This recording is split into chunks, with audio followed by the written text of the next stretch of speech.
నిన్ను నీవు తెలుసుకో. మన అడ్రస్ మనకు తెలుసా? మన అడ్రస్ తెలుసు. ఎస్ఎన్ కాలనీనా లేకపోతే గుంటూరా పెద్దూరా ఆ ఊరు తెలుసు మనకి అడ్రస్ ఫిజికల్గా. కానీ నువ్వు స్పిరిట్గా వెళితే నీ అడ్రస్ ఏంటి? ఈ అడ్రస్ తెలుసుకో ముందు. అప్పుడు నీకు తెలుస్తుంది అసలు రహస్యం.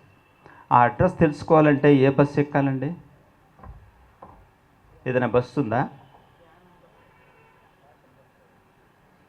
ధ్యానము. ఏంటి ఆ ధ్యానము? ధి అంటే సూక్ష్మ శరీరము, యానము అంటే ప్రయాణం. అంటే సూక్ష్మ శరీరంలోకి మొట్టమొదటి నీ ప్రయాణం జరిగితే అప్పుడు ఆ సూక్ష్మ శరీరంలో నుంచి మీరు బయటికి వెళ్ళొచ్చు, లోపలికి వెళ్ళొచ్చు, ఎక్కడికైనా వెళ్ళొచ్చు. ఈ యావత్ ప్రపంచాన్ని తిరిగేయచ్చు. మీకు బస్సు అక్కర్లేదు, ఇంధనం అక్కర్లేదు, ఏం అక్కర్లేదు. ఇప్పుడు అమెరికా నుంచి ఫోన్ మాట్లాడినా, అమెరికా నుంచి ఒక యూట్యూబ్ ఛానల్ వచ్చినా, అమెరికా నుంచి ఒక విషయం వచ్చినా క్షణాల్లో వస్తుంది. క్షణం కాదు, క్షణానికి 10 భాగాలు చేస్తే ఆ 10 భాగాల్లో ఒక భాగంలోనే వస్తుంది. ఎలా వస్తుంది? ఎలా వస్తుంది అంటే ఈ సృష్టిలో మనకి మొట్టమొదటిది వాయు తరంగాలు. వాయు తరంగాల ద్వారా అన్నీ కూడా సమానంగా ప్రయాణం చేస్తాయి. వాయు తరంగాలకి అంత పెద్ద పవర్ ఉంది. అదే చైతన్యం. ఇక్కడ ఊరికే అట్లంటే అక్కడ శబ్దం వినపడుతుంది. ఎవరు తీసుకెళ్ళారు ఈ శబ్దాన్ని? ఎవరు మోసుకెళ్ళారు అక్కడికి? చూడండి, ఈ శబ్దాన్ని మోసుకెళ్ళేది కూడా విద్యుత్ అయస్కాంత శక్తే. విద్యుత్ అనేది చాలా ఇంపార్టెంట్. శక్తి అంటారు దాన్ని. శక్తికి మూల కారణం ఏంటంటే అగ్ని. కాబట్టి మన దేహంలోకి వెళితే అద్భుతాలు జరుగుతాయి మీకు. కానీ ఎప్పుడు జరుగుతాయంటే అద్భుతాలు మీరు అమృతాన్ని సేవించినప్పుడు దేహంలో అద్భుతాలు జరుగుతాయి. మృతాన్ని సేవిస్తే అనర్థాలు జరుగుతాయి. మనం ఇప్పుడు సేవిస్తున్నది అమృతమా మృతమా? చెప్పండి. ఉదయం నుంచి సాయంత్రం వరకు మనం ఏం సేవిస్తున్నాం?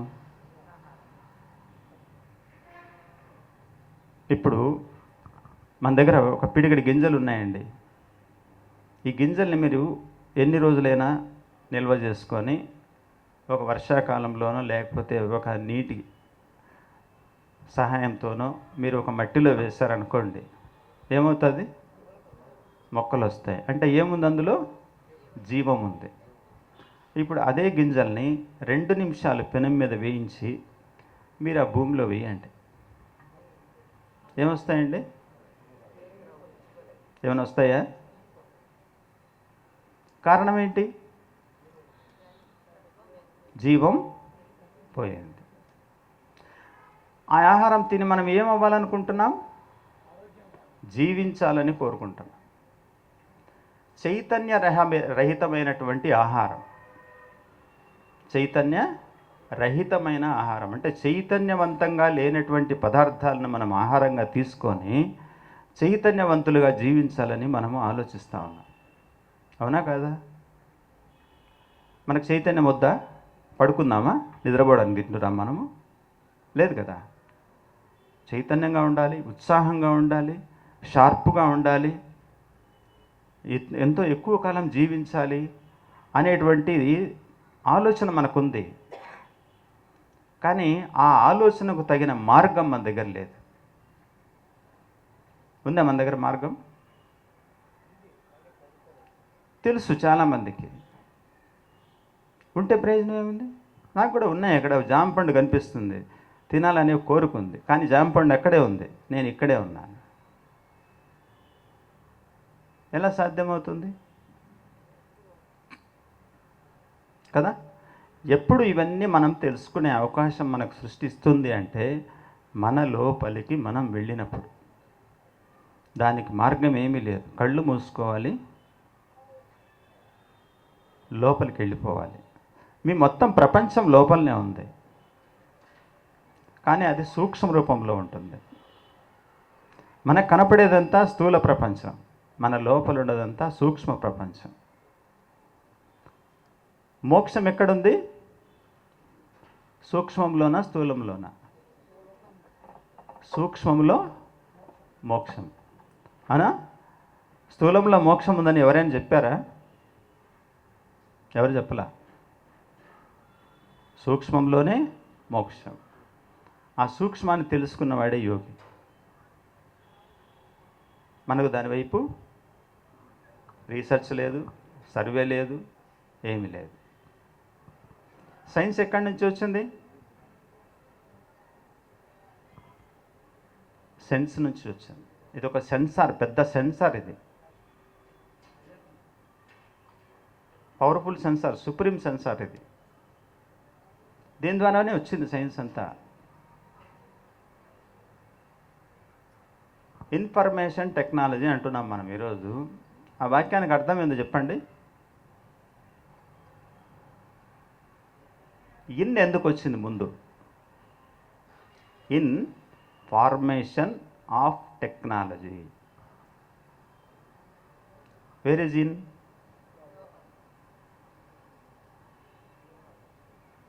అవునా కదా? Internet, in tele actual, in telepathy. In ఎందుకు వచ్చింది ముందు?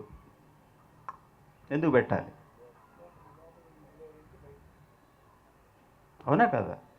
మరి ఎందుకు మనం ఈ వైపు ఆలోచించలేకపోతాం? ఎందుకు ఈ వాక్యాలు మనకు అర్థం కావు? వీటన్నిటిని తెలుసుకునేది ఒక్క మానవ దేహం తప్ప ఏమైనా ఉన్నాయా? కొన్ని 84 లక్షల జీవజాతులకు ఆ యొక్క ఫెసిలిటీ ఏమైనా ఉందా ఇక్కడ? లేదు కదా? సో మనమంటే ఎవరు? ఇది చాలా ఇంపార్టెంట్. అప్పుడే మీకు తెలుస్తుంది నేనేం తినాలి, ఏం తినకూడదు, ఏం తింటే ఇలా ఉంటాను, ఏం తినకపోతే ఎలా ఉంటాను, ఏమీ తినకపోతే ఎలా ఉంటాను.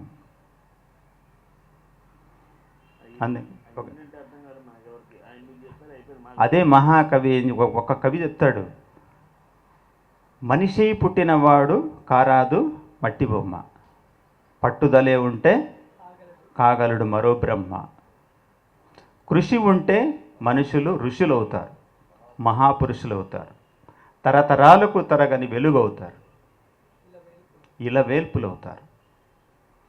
మరి ఎందుకు చెప్పారు ఇవన్నీ? అవి పరమ సత్యాలు. మరి అలా ఎంతమంది అవుతున్నాము? ఎంతమంది ఆ దిశలో ప్రయాణం చేస్తూ ఉన్నాం? ఓకే, ఇది నేను చెప్తా పోతే చాలా ఉంటుంది.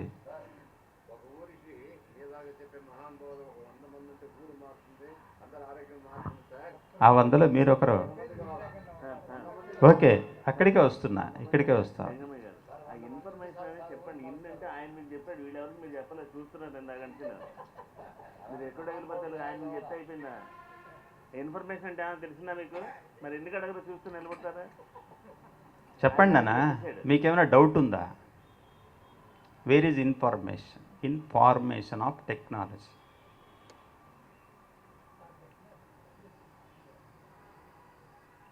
In tele actual, in telepathy, internet.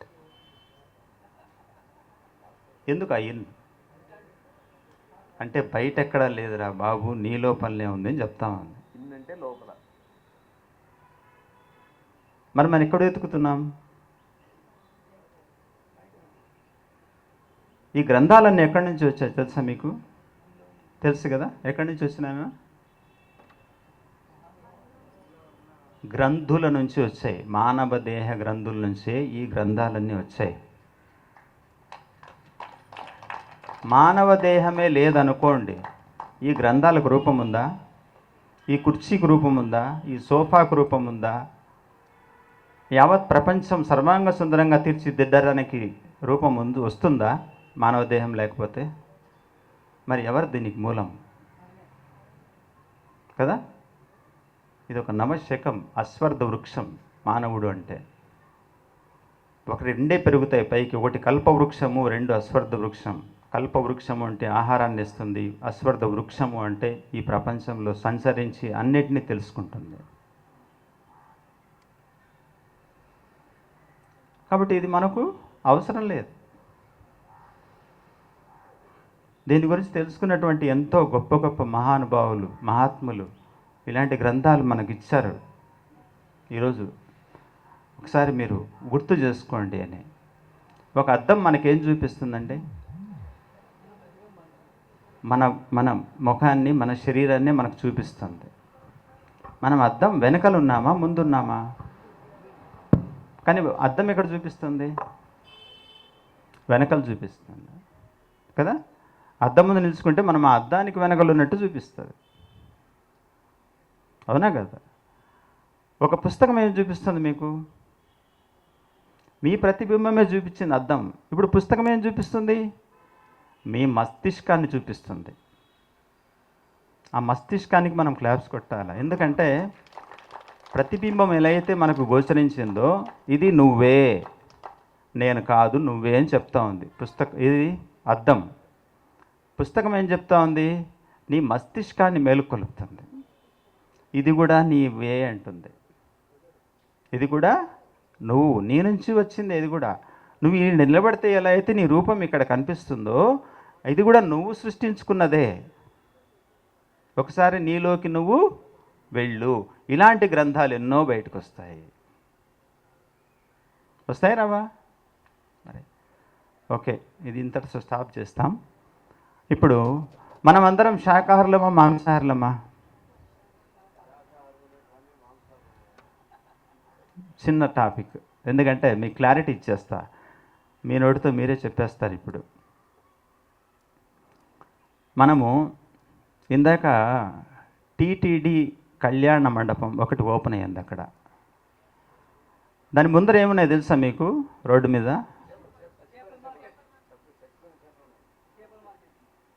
ఆ ప్రదేశం ఏంటి? ఎవరిది కదా? రాయచోట్ల ఎవరికైనా కనిపిస్తుంది అది? దాని గురించి ఎవరైనా మాట్లాడతారా? నో. ఓకే, అలాంటివి చాలా ఉన్నాయి. రాయచోటి బజార్లే కాదు, యావత్ భారతదేశంలో అన్ని వీధుల్లో, అన్ని రోడ్ల మీద ఎక్కడ చూసినా 84 లక్షల జీవజాతుల్లో కొన్ని జీవజాతుల యొక్క శరీర కళేబరాలు వేలాడుతూ ఉంటాయి, అవునా కదా? కానీ మానవ శరీరం మాత్రం ఎక్కడ వేలాడదు. అవకాశం ఉంటే దాన్ని కూడా ఏలరు కట్టి అమ్మేస్తారు మన వాళ్ళు. అవకాశం లేదు పాపం. చాలా టేస్ట్గా ఉంటుంది మానవ దేహం యొక్క శరీర భాగాలు. తెలుసా మీకు? ఒక 20 ఏళ్ళకు ముందు ఒక బెంగళూరు హోటల్లో దుమారం లేపినారు. ఏం లేపినారంటే చిన్న పిల్లల చేతి వేళ్ళు మీకు ఆహారంలో దొరికేవి వాడికి. చిన్న పిల్లల చేతి వేళ్ళు. తెలుసా ఈ విషయం ఎవరికన్నా? ఓకే, చూడండి, ఇంతకన్నా దౌర్భాగ్యం ఈ భారతదేశంలో ఇంకోటి ఉందా?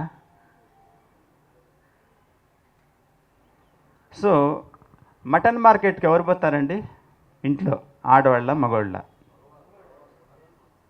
అవునా? వెజిటబుల్ మార్కెట్కి ఏమి పంచుకున్నారా మీరు?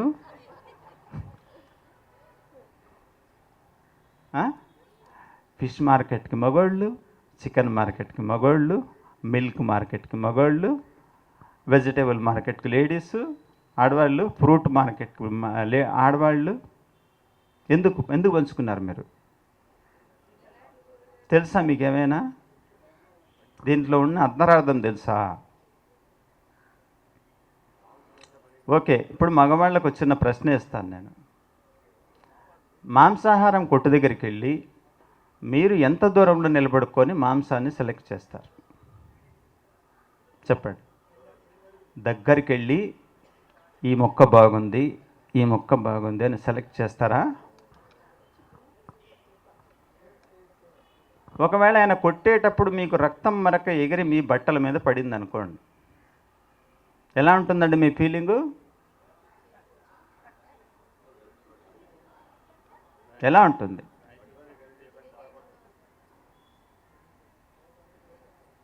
చూడండి, అది ఎంతసేపు ఉంటారు ఆ మార్కెట్లో ఇది చెప్పండి. Chicken market, fish market and mutton మార్కెట్లోకి వెళ్ళి మీరు ఎంతసేపు నిలబడి తీసుకోగలరు? ఎందుకు అంత షార్ట్ టైం ఉండదా మన దగ్గర? కంపంట. మరి తినేటప్పుడు ఓకే. చూడండి, ఆ ఆహారం మనది కాదు అని తెలుసు మనకి, మన సెన్స్ ఒప్పుకోదు, మన ముక్కు ఒప్పుకోదు. ఒక కుక్క వచ్చింది అనుకోండి మీ మధ్యలో, తను ఏం చేస్తూ ఉంటుందండి? ముక్క దొరికితే ఎత్తుకొని వెళ్ళిపోదామని చూస్తూ ఉంటుంది స్పాట్లో. ఎవడన్నా కవర్ పట్టుకొని ఏమారితే లాక్కొని వెళ్ళిపోదామని చూస్తుంది. ఎందుకంటే తన ఆహారం అది, తనకు తెలుసు ఏదైంది. మనము ఆ రక్తం మరకం మీద పడితే ఒప్పుకోము, మనసు చీదరించుకుంటాం, త్వరగా ఇచ్చేసే బాబు నేను వెళ్ళిపోవాలంటాం. అవునా కదా? అక్కడ ఎక్కువసేపు ఉండలేము. ఇంకా చెప్పండి, కూరగాయల మార్కెట్లోకి వచ్చాము. కూరగాయలు ఎంత దూరంలో కొంటారమ్మా మీరు? త్రాసులో పడేస్తే ఒప్పుకోము కదా, అసహ్యం మనకు. అదే కాదు సారీ, మనకి ఇష్టపడదు. మనమే చూడాలి ప్రతి కూరగాయ పట్టుకొని. మీరు మాంసం ముక్కలు అలాగే పట్టుకొని చూసారా? అదేవిధంగా పక్కన పళ్ళ మార్కెట్కి వెళ్తాం. ఏం చేస్తాం? పళ్ళ మార్కెట్కి వెళితే ముక్కు దగ్గర పెట్టుకోరా? పండ్లు ముక్కు దగ్గర పెట్టుకొని చూడరా వాసన? అదే పచ్చి శనక్కాయలు కొట్టుకెళ్ళారనుకోండి, ఏం చేస్తారు? పోతానే ఒక పిడికిడి కాయలు ఎత్తుకొని తినేస్తాం ముందు, నాన్ స్టాప్. మనం కొంటామా కొనమ పక్కన పెట్టేయండి. రేణిగాయలు ఎంగడిగిపోయినాం అనుకోండి, ఓ రేణిగాయ ఎత్తి కొరికి నోట్లో వేసేస్తాం. బాగున్నాయి. సపోటా పండు దగ్గరికి పోతే వాడు సపోటా పండు కోసి చేతిలో పెట్టేస్తాడు ఒక ముక్క. అది మాంసం కొట్టలేకపోతే మాంసం ముక్క కోసి మీ చేతికి ఇస్తాడా? ఇస్తాడండి? ఒకవేళ ఇస్తే నమిలే శక్తి మీకుందా? ఉందా? చెప్పండి. మన ఆహారమేనా అది? మన సెన్స్ ఒప్పుకుంటా ఉందా? కానీ ఇక్కడ ఒక మేకను కోసాం, రక్తం కారుతోంది. పచ్చి మాంసం తినగలమా? లేదు. రక్తం మనకు మరక చేతికి ఉంది, నాక్కోగలమా? నాకేస్తామా రక్తాన్ని? చాలా బాగుంటుంది రక్తము. ఎందుకంటే నేను చిన్నప్పుడు నాక్కున్నా కాబట్టి నేను చెప్తున్నా. నాకు ఆ అనుభవం ఉంది, ఎక్స్పీరియన్స్ ఉంది. అది ఒక సమయం, చీకట్లో ఉన్నాం అప్పుడు చీకటి జీవితం. చీకటి జీవితంలో ఉన్నప్పుడు ఏది సత్యమో ఏది అసత్యమో తెలియదు. మనం ఒక చీకటి గదిలో ఉన్నామండి, ఫలానా వస్తువు తీసుకురమ్మని చెప్పారనుకోండి ఎవరైనా, ఏం చేస్తాం మనము? ఆ వస్తువు కోసం వెతికేటప్పుడు ఇంక 10 వస్తువులు కింద పడిపోవచ్చు, లేదా ఆ వస్తువుకు బదులు ఇంకొక వస్తువు తీసుకొని రావచ్చు. అదే కదా జరుగుతుంది చీకట్లో. సో ఒక లైట్ వచ్చేసింది అనుకోండి, అక్కడికి వెలుగు అనేటువంటి ఒక జ్ఞానం మనకు వచ్చింది అనుకోండి, అప్పుడేమవుతుంది? ఏది అవసరమో ఏది అవసరం లేదు తెలుసుకొని కరెక్ట్గా దాన్నే తీసుకునేటువంటి ఒక అర్హత వస్తుంది అప్పుడు. అవునా కాదా? ఇప్పుడు మాంసంలో మనము ఆ రక్తాన్ని నాకే అర్హత మనకు లేదు. ఒక కోడిని చేతికిస్తే మొత్తంగా బొచ్చు బెరికి చంపుకునేటువంటి కెపాసిటీ మానవుడికి లేదు, కత్తి సహాయం లేకుండా. ఉందా? ఎవరైనా ఉంటే చెయ్యొద్దంటే. మెడ కొరికేసి తినేవాళ్ళు ఎవరైనా ఇక్కడ ఉంటారా? కదా? మంచి మామిడి పండు ఇచ్చారండి మీకు, మీ చేతికి దొరికింది, ఏం చేస్తారు దాన్ని? రసం అంతా కారింది అనుకోండి, ఏం చేస్తారు దాన్ని? మరి పులి సింహం ఆ పని చేస్తుంది. కుక్క ఆ పని చేస్తుంది, నక్క ఆ పని చేస్తుంది. మీకు రక్తాన్ని నాకే అర్హత ఉంటే మీరు తప్పకుండా మాంసాహారులే, నేను ఒప్పుకుంటా. ముక్కల్ని మింగగలిగినారా, నేను ఒప్పుకుంటా.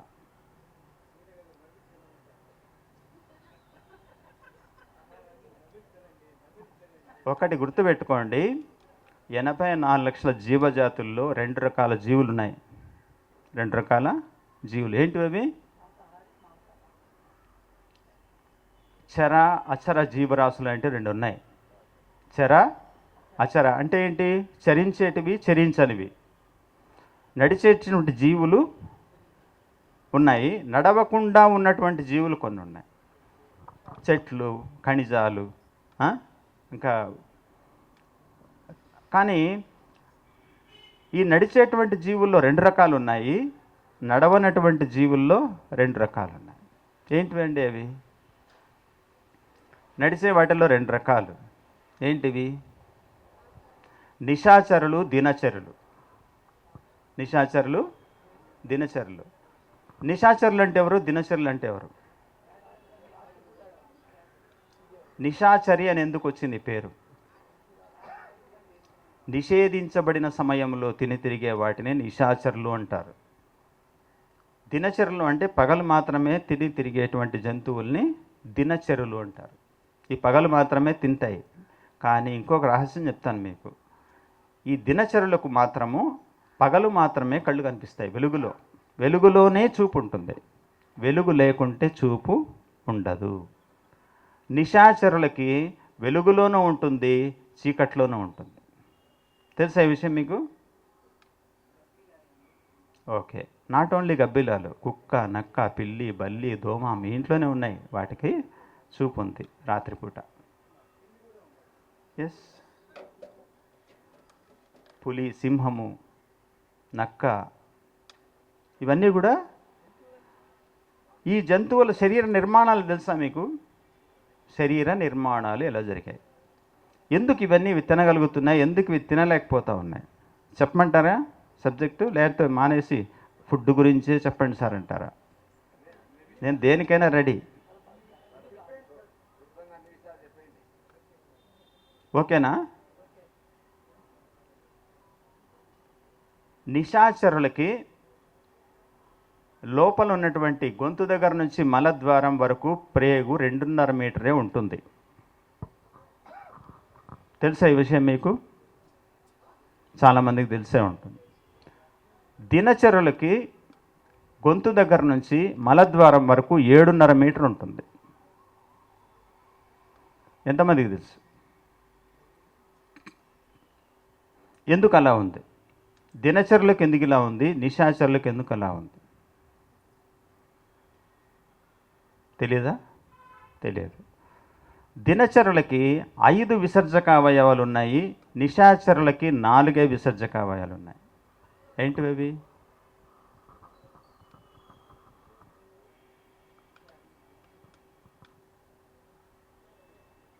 చూడండి, ఇట్లా లెక్కలు వేసుకుంటూ పోతే మీకు రెండవది, దినచరులకి జఠరాగ్ని 40 డిగ్రీలు ఉంటుంది, 30 నుంచి 40 డిగ్రీలు. నిశాచరులకి 120 డిగ్రీలు ఉంటుంది. ఎందుకు అక్కడ 120 డిగ్రీలు, ఎందుకు ఇక్కడ 40 డిగ్రీలు?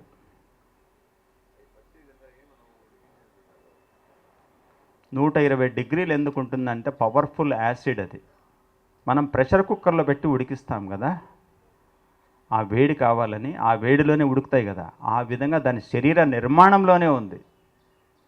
మాంసాన్ని పీక్కొని మింగేస్తాయి, నమిలే ఫెసిలిటీ ఆ పళ్ళకి లేదు. కేవలం లాగేటువంటి నిర్మాణమే ఉంది. మాంసాన్ని ఇలా లాక్కొని 4 పళ్ళతో, ముందు పక్క 4 పళ్ళు ఉంటాయి కదా కూరదంతాలు, అవి పట్టుకొని లాగేస్తుంది, మింగేస్తుంది ముద్దనే. అదే ఎముక దొరికితే ఈ దవడపళ్ళతో కొరికేస్తుంది. దాని దవడపళ్ళు ఇలా ఉంటాయి, రంపం ఆకారంలో, ప్రతి పళ్ళు ఇలా ఉంటుంది. ఈ మధ్యలో పెడితే పండ్లే ఇవి ఎముకలు ఏమవుతాయంటే విరుగుతాయి. నమిలే ఫెసిలిటీ లేదు దానికి. కానీ దినచరులకి ఎలా ఉంటాయంటే దంతాలు, దవడ దంతాలు ఇసురుడు దంతాలు, అవి కొరుకుడు దంతాలు, ఇవి ఇసురుడు దంతాలు. ఇవి ఇసురుతాయి. 32 సార్లు ఇసరాలి మనం, 32 రౌండ్లు వేయాలి. అందుకే ఇక్కడ ఇసురు దంతాలు, అక్కడ కొరుకుడు దంతాలు. ఆ నిర్మాణం వేరు, ఈ నిర్మాణం వేరు. ఆ జఠరాగ్ని యొక్క పవర్ వేరు, ఈ జఠరాగ్ని పవర్ వేరు. ఇవి ఆకులు, అలములు, కాయలు, గింజలు తినడానికి తీసుకున్నటువంటి దేహ నిర్మాణము, వాటి కేవలం మాంసము, రక్తము తీసుకునేటువంటి దేహ నిర్మాణం. అర్థమైందా మీకు? అదేవిధంగా విసర్జక అవయవాలు వాటికి 4, వీటికి 5. ఒక కుక్క గసొస్తే ఏం చేస్తుందండి?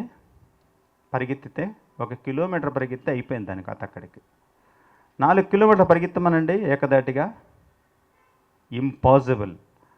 నిశాచరులు 4 కిలోమీటర్లు ప్రయాణం చెయ్యలేవు. అంత దూరం పరిగెత్తలేదు, అది గస వచ్చేస్తుంది. ఎందుకంటే దాని శరీరంలో, చర్మములో స్వేద గ్రంథులు పని చేయవు. అదే మీకు దినచర్యల్లో స్వేద గ్రంథులు పనిచేస్తాయి. ఇక్కడ ఇన్కమింగ్, అవుట్ గోయింగ్ గేట్స్ ఉంటాయి ఈ దేహానికి. మిగిలినవన్నీ సమానమే. 4 ఏమి? మలమూత్రాలు, ఇంకా నోట్లో నుంచి వచ్చేటువంటి, అది ముక్కులోంచి వచ్చేటువంటి కార్బన్, నోట్లోంచి వచ్చేటువంటి కాదు, దాని పేరు కూడా ఉంది. ఇవి 2 నోటి, ముక్కు ద్వారా వస్తాయి. మలమూత్రం ద్వారా అవి 2 ఉంటాయి. మొత్తం 5 విసర్జక అవయవాలు మనకి. కానీ నిశాచరులకేమో 4 విసర్జక అవయవాలు. అందుకే తన చర్మంలో నుంచి గాలి వెళ్ళదు, రాదు. కాబట్టి తను నోరు తెరుచుకొని 4 బయట పెట్టి గసపోస్తుంది, వేగంగా శ్వాసలు తీసుకుంటుంది. ఇక్కడ ఇంకొక చిన్న లాజిక్ ఉంది మీకు. నిశాచరులు కేవలం నాలుకతోనే నీళ్లు తాగుతాయి, దినచరులు పెదవులతో నీళ్లు తాగుతాయి. తెలుసా ఈ విషయం మీకు? ఎందుకు అలా నిర్మాణమైంది? నిశాచరులకు నీటి అవసరం తక్కువ, దినచరులకు నీటి అవసరం ఎక్కువ. 70% నీటి తత్వము, 30% ఘనతత్వం దినచరుల శరీరాలు. ఇలాంటి నిర్మాణాలు ఉన్నటువంటి మన దేహాల్లో ఏం జీర్ణం చేసుకోబడతాయి చెప్పండి? మనం దినచరులమా నిశాచరులమా చెప్పండి. ఇప్పుడు ఫస్ట్ పాయింట్, దినచరులకు ఏమేమి ఉన్నాయి అర్హతలు? దినచరులకి 40 డిగ్రీలు మాత్రమే జఠరాగ్ని ఉంటుంది. అంటే ఆహార పదార్థాలన్నీ బయట ఉంటాయి, వాటిని జీర్ణం చేసుకునేటువంటి శక్తి లోపల ఉంది మనకి. ఇక్కడ వంటగది ఉంది, ఇక్కడ పంట గది ఉంది. ఇదంతా పంట, ఇక్కడ వంట. వంట అంటే లోపల. అందుకే దానికి మొదటి వాక్యంలో వా ఉంది. వా అంటే లోపల,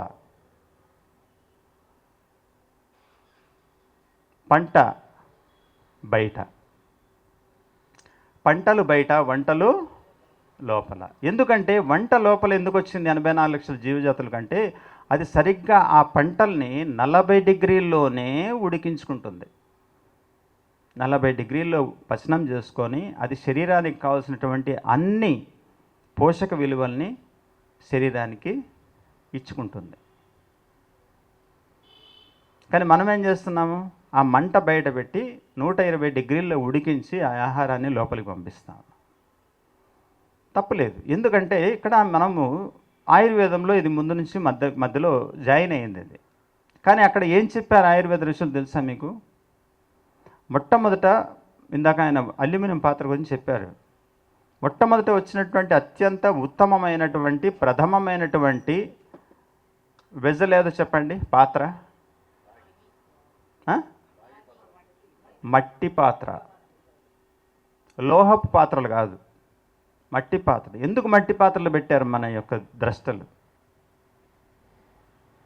ఆహారం మట్టిలోనే ఉత్పత్తి జరుగుతుంది కాబట్టి ఆ ఆ ఉత్పత్తి జరిగినటువంటి ఆహార పదార్థాలని తిరిగి మళ్ళీ తన స్థానానికి తీసుకుంటే ఎండిపోయినటువంటి గింజలు కానీ నానబెట్టిన గింజలను కానీ వీటన్నిటిని మళ్ళీ తిరిగి స్వస్థితికి తీసుకువెళ్ళేది, అందులో పోషక విలువలు నశించకుండా తీసుకెళ్ళేది ఇక్కడ 40 డిగ్రీలే. కాబట్టి ఆ 40 డిగ్రీలే మట్టి పాత్రకు ఉన్నటువంటి తత్వం. మనం కింద మంట పెడతాం, మట్టి పాత్ర పట్టుకొని కూడా మీరు గరిట తిప్పచ్చు. అదే మీరు కంచు పాత్ర, అల్యూమినియం పాత్ర, సిల్లు ఏదో ఉంటాయి కదా లోహపు పాత్రలు, మీరు పట్టుకొని తిప్పగలరా? బట్ట సహాయం లేకుండా తిప్పగలరా? ఏమవుతుందండి? ఏళ్ళు దానికే అతుక్కుంటాయి. మట్టి పాత్ర పట్టుకుంటే మట్టి అగ్నివాహకం కాదు, తక్కువ మంటలోనే మీకు వంట రెడీ అయిపోతుంది. పోషకాలు చనిపోవు. 93% పోషకాలు అందులో ఉంటాయి మట్టి పాత్రలో వండితే. అదే మీరు లోహ పాత్రలో వండితే 87% వెళ్ళిపోతాయి, 13% మిగులుతాయి. మన దేహం వాటిని మాత్రమే వెతుక్కొని శరీరానికి ఆహారంగా మార్చుకొని మిగిలిన 87% పోగొట్టేసి మీకు గంటకు ఆకలి పుట్టిస్తూ ఉంటుంది. తెలుసా ఈ రహస్యం మీకు? తినిన వెంటనే ఎందుకు ఆకలి అవుతుంది మనకి? టిఫిన్ తింటే అక్కడ సరిపోయి ఉండదు క్వాంటిటీ. ఇప్పుడు ఇంట్లో మనం 2 కేజీలు కూరగాయలు తెచ్చి ఇచ్చామండి అమ్మకి. అమ్మ ఏం చేసింది? వాటిని పుచ్చులు గిచ్చులు తీసేసి 1/4 కేజీ మిగిలింది. ఇప్పుడు 1/4 కేజీతో కూర వండింది. 2 కేజీలు తెచ్చిందేమో 2 కేజీలు, కూర వండింది ఎంత? 1/4 కేజీ. ఎంతమందికి పెట్టాలి అది? మిగిలిన వాళ్ళు మరి ఏమైనా 1/3 కిలో ఇవన్నీ అమ్మ ఏరు పక్కన పడేసింది. ఆ విధంగా శరీరం కూడా లోపల ఆ పనికిరాని పదార్థాన్ని తీసి పక్కన పెట్టేసింది, డస్ట్బిన్లో వేసేసింది. ఎంత వాడుకునింది? 13% వాడుకునింది. మరి ఆకలి ఇదా? మాటికి తనకు శక్తి సరిపోదు. ఇంత పెద్ద దేహాన్ని పోషించద్దా శరీరము? మళ్ళీ ఏమనిపిస్తే మళ్ళీ అక్కడేమో పప్పులు దొరికితే కొరుక్కుందామా, ఒక టీ దొరికితే తాగేద్దామా, లేకపోతే అరటిపండు దొరికింది తినేద్దామా. మన మనసు ఎక్కడ ఉంటుంది? గంటకి వెతుకుతూ ఉంటుంది. ఎందుకు? రిక్వైర్మెంట్ ఉంది ఇక్కడ, తృప్తి లేదు ఈ దేహానికి. మరి ఎప్పుడు తృప్తి ఉంటుందండి? మీరు తెచ్చిన 2 కేజీల కూరగాయలు 2 కేజీలుగా వండినప్పుడు మీ ఇంట్లో ఉన్న వాళ్ళందరికీ సరిపోతుంది.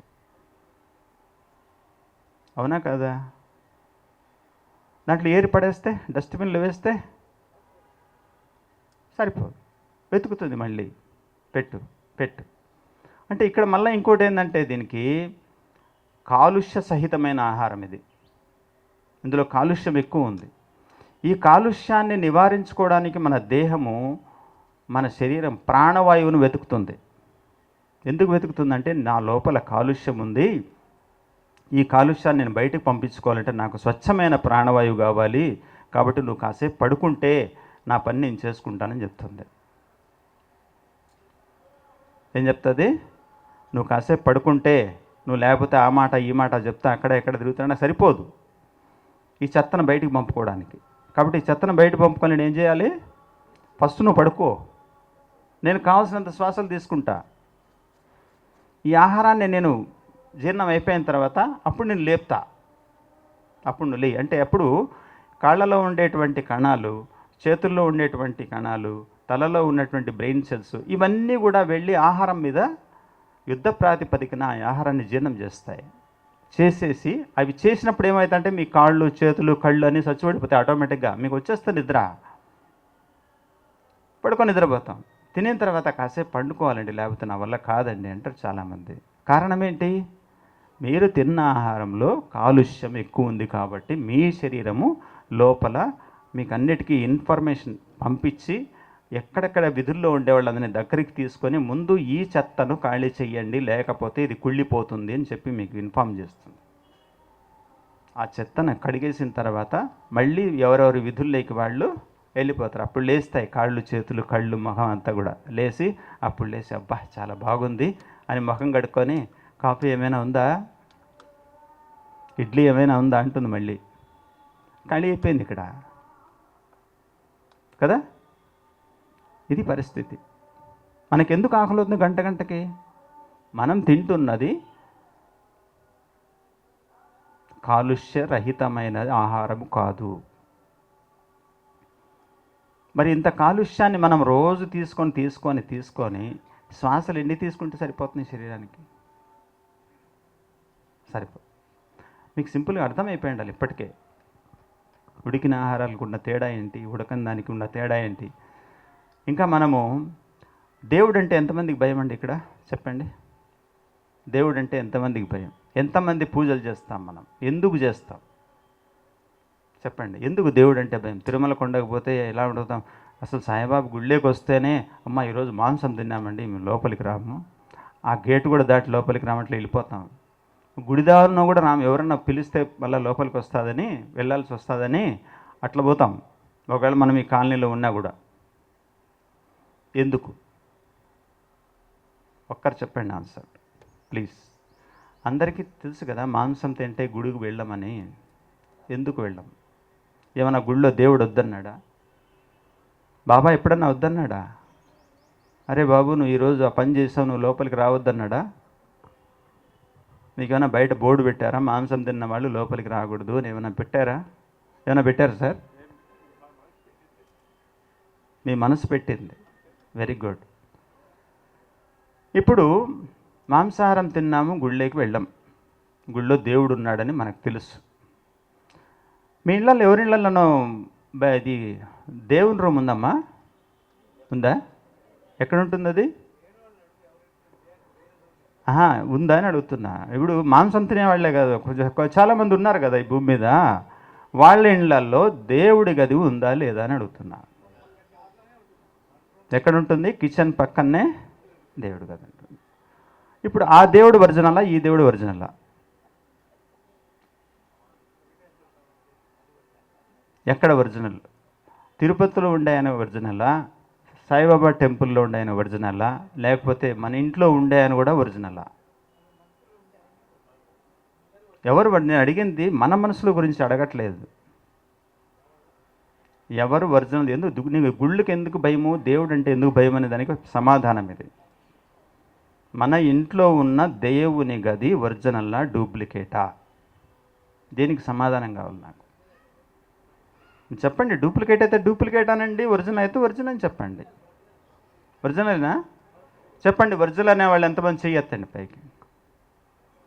మీకందరికి కాదా? మీకందరికి డూప్లికేటా? చెయ్యొత్తన వాళ్ళకందరికీ డూప్లికేటా? మరి ఇంట్లో ఉన్నది ఒరిజినలే, వీధిలో ఉన్నది ఒరిజినల్ అయినప్పుడు మనం ఎక్కడ మాంసం తీసుకొచ్చాము, ఎక్కడ వండాము, ఎక్కడ తిన్నామో ఒక్కసారి ఆలోచించండి. ఆ ఇంట్లో ఉన్న దేవుడు కనపడదా? ఎంత దూరంలో ఉన్నాడండి ఆ దేవుడు మీకు? ఈ దేవుడు ఎంత దూరంలో ఉన్నాడు? 4 వీధులు దాటుకు రావాలి, లేదంటే ఒక బస్సు ఎక్కి రావాలి ఇక్కడికి.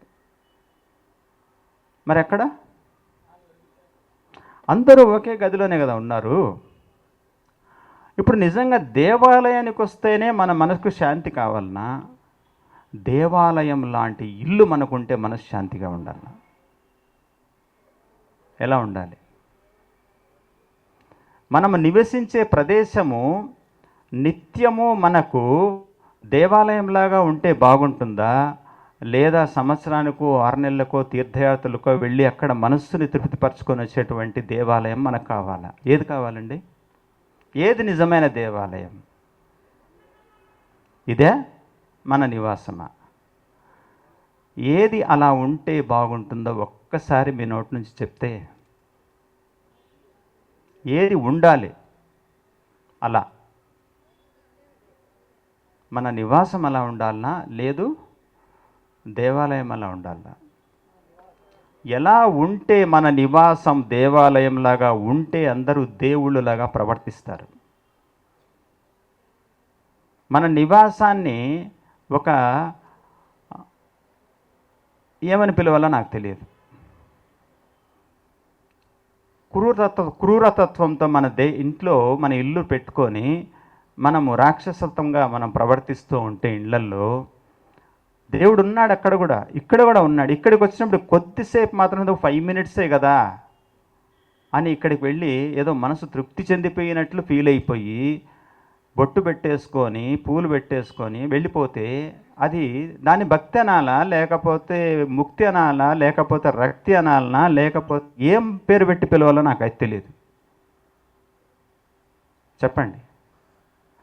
నివాసము దైవాలయంలాగా ఉంటే మంచిదా చెడ్డదే? ఏదండి మంచిది? మంచి దేవాలయం ఎక్కడ మనం సృష్టించుకోవాలి? ఒక్కరు కూడా పలకట్లేదు ఇక్కడ. మన ఇల్లు దేవాలయంలాగా ఉంటే మంచిదా, లేదు దేవాలయం మాత్రమే దేవాలయంలాగా ఉంటే మంచిదా? మరి ఎవరైనా మనం ఇంటిని దేవాలయంలాగా ఉంచుకున్న వాళ్ళు ఎంతమంది ఉన్నారో ఒకసారి చెయ్యొద్దండి. మన ఇల్లే కోవెల అనే వాళ్ళు. మరి అలాంటి ఇంట్లో ఎలా ఉంటాం మనము? నిశ్శబ్దంగా, ప్రశాంతంగా, ఒకరికొకరు పరస్పర అవగాహనతో ఉంటాం. అక్కడ హింస లేదు. మనం హింసాయుతంగా జీవిస్తూ దేవుడి ముందరనే మనం ప్రవర్తిస్తున్నాం. మనం దేవుడు లేడు అనుకుంటున్నాం. అక్కడ వరకు అవసరం లేదు. ఎక్కడ అవసరం లేదు.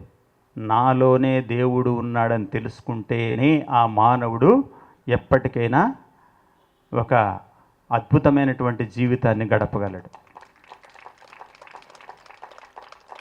ఆ నాలోనే దేవుడు ఉన్నాడనేటువంటి విషయం తెలుసుకోనందువల్ల నా లోపల లేడు, బయట మాత్రమే ఉన్నాడు అనుకునేటువంటి భావనలో మనము ఇరుక్కుపోయి ఉన్నాం. కాబట్టి నేను చేసే పని ఎవరు చూడట్లేదు, నేను చేసేది ఎవరు తెలియదు ఎవరికి అనుకుంటున్నాడు. ఆ నేనే దేవుడు అనే విషయం తెలియదు. దీనికి అంతటికి మూల కారణం ఏంటంటే మనం తీసుకునేటువంటి ఆహారమే. ఇక్కడ పోయి తీసుకొచ్చి మళ్ళీ ఇక్కడ వేసావేంటి అనొచ్చు మీరు. మన దేహంలో ఉన్నటువంటి 7 ధాతువులు ఏవైతే ఉన్నాయో, ఈ ధాతువుల్లో మేధాశక్తి కూడా ఒకటి దాగి ఉంది. రసము, రక్తము, మాంసము, మజ్జ, మేధ. మేధ అంటే ఏంటి? మేధస్సు, మీ జ్ఞానం, మీ విజ్ఞానం. దేహాన్ని సూక్ష్మ పోషకాలు, స్థూల పోషకాలు దేహాన్ని పోషిస్తే, సూక్ష్మ పోషకాలు మీ మేధస్సును పోషిస్తాయి. తెలుసా మనకి? ఎప్పుడైనా తెలుసమ్మా? ఎంతమంది తెలుసు? స్థూల పోషకాలు శరీరాన్ని పోషిస్తాయి. అందులో ఉన్న సూక్ష్మ పోషకాలు మేధస్సుని పోషిస్తాయి. ఆ మేధస్సుకు శక్తి అప్పుడే వస్తుంది ఆ సూక్ష్మ పోషకాల వల్ల. ఎందుకంటే మేధస్సే ఒక సూక్ష్మం సెన్సార్. అది మీకు లోపల బ్రెయిన్ చూడండి ఎలా ఉంటుందో. ఒక బ్రెయిన్లో మీకున్నటువంటి నెర్వ్ సిస్టము ఒక వెంట్రుకలో 7వ వంతు ఉంటుంది ఒక్కొక్క నెర్వ్. తెలుసా మీకు? ఒక వెంట్రుకను నిలబెట్టి కోస్తే 7 భాగాలుగా చేస్తే ఎంత లావు ఉంటుందో అంత లావు ఉంటుంది ఆ రక్తం ప్రయాణం చేసేటువంటి వెజల్స్. ఎంతమందికి తెలుసండి ఈ విషయం?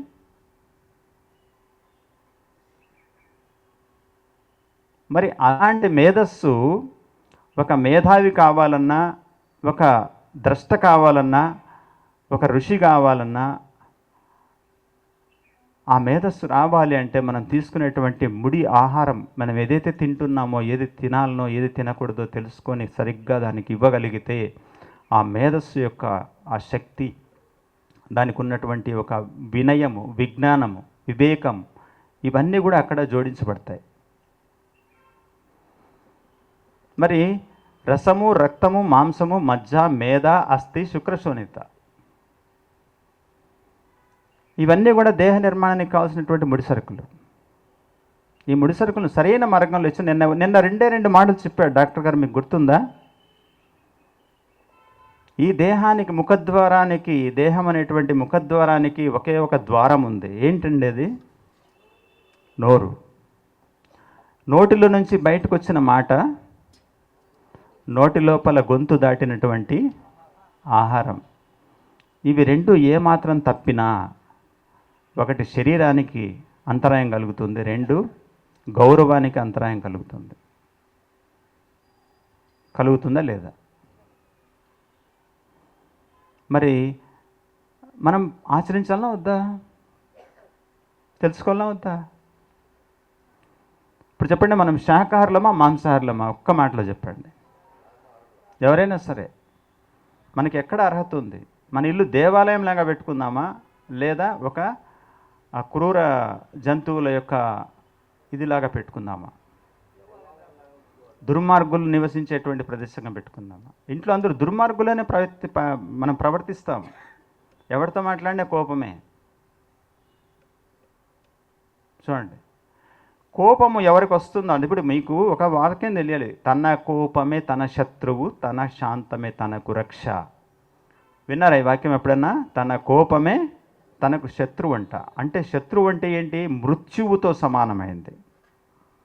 శత్రువు ఎవరండి? శత్రువు ఏం చేస్తాడండి? మనల్ని చంపే ప్రయత్నం చేస్తూ ఉంటాడు. అవునా కదా? శత్రువు అంటే ఎవరు? వాడే. బయట లేడు, లోపలున్నాడు. బయట ఉన్నవాడితో నీకు ప్రమాదం ఉందో లేదో తెలియదు, నువ్వు రక్షించుకోబడతావా లేదా అనేది నీ తెలివితేటలు బట్టి ఆధారపడి ఉంటుంది. కానీ లోపలున్నటువంటి శత్రువు దగ్గర మీరు తప్పించుకునే అవకాశం ఉందా? మరి ఎలా? వాడిని ఎట్లా బయటకు పంపించాలి? కోపం వచ్చినప్పుడు ఏం జరుగుతుంది తెలుసా మీకు? బీపీ పెరుగుతుంది. మీరు ఎవరి మీద కోపం చేసుకున్నారో వాడికి బీపీ వస్తుందో రాదో మీకు తెలియదు. వాడు రియాక్ట్ అవుతాడా కాదా మీకు తెలియదు. కానీ తనకు మాత్రము కొన్ని కోట్ల కణాలు చనిపోతాయి బ్రెయిన్లో. ఈ విషయం తెలుసా మనకి? ఎవరికి కోపం వస్తుందో వాళ్ళకి బ్రెయిన్ సెల్స్ చనిపోతాయి. అత్యంత ప్రధానమైనవి మన దేహంలో బ్రెయిన్ సెల్స్. అవి ప్రతిసారి కోల్పోతే ఏమవుతుందంటే మానవుడు అధోగతి పాలైపోతాడు, విచక్షణ కోల్పోతాడు. కోపం వస్తే ఏం చేస్తాడు? కాసేపటికి తను అనుకున్న జరగకపోతే, నేను ఇక్కడ నువ్వు కనిపించినట్టు నేను మనిషినే కాదు, ఇంకా నేను మనిషిని కాదంటే ఎవరు? నేను ఒక మృగంగా తయారవుతాను అనమాట. నువ్వు కనపడదు నా కళ్ళకి, వెళ్ళిపోయి నుంచి.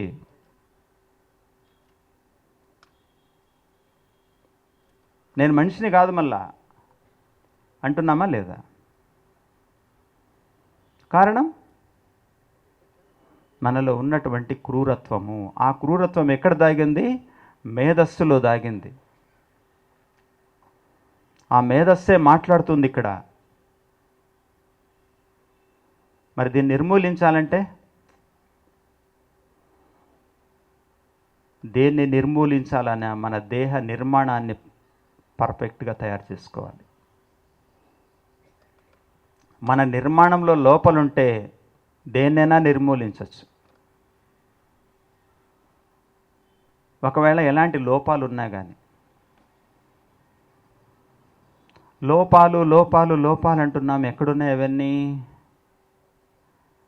లోపాలు అంటే లోపల ఉన్నటువంటి పాపాలు. వాటిని తొలగించుకోవాలి మనం. బయట ఉండవు ఎక్కడ లోపాలు. సో వీటిని తొలగించుకోవాలంటే ఏం చేయాలి? ఒక చెడు వ్యవస్థ నాశనం చేస్తుంది ఒక వ్యవస్థని.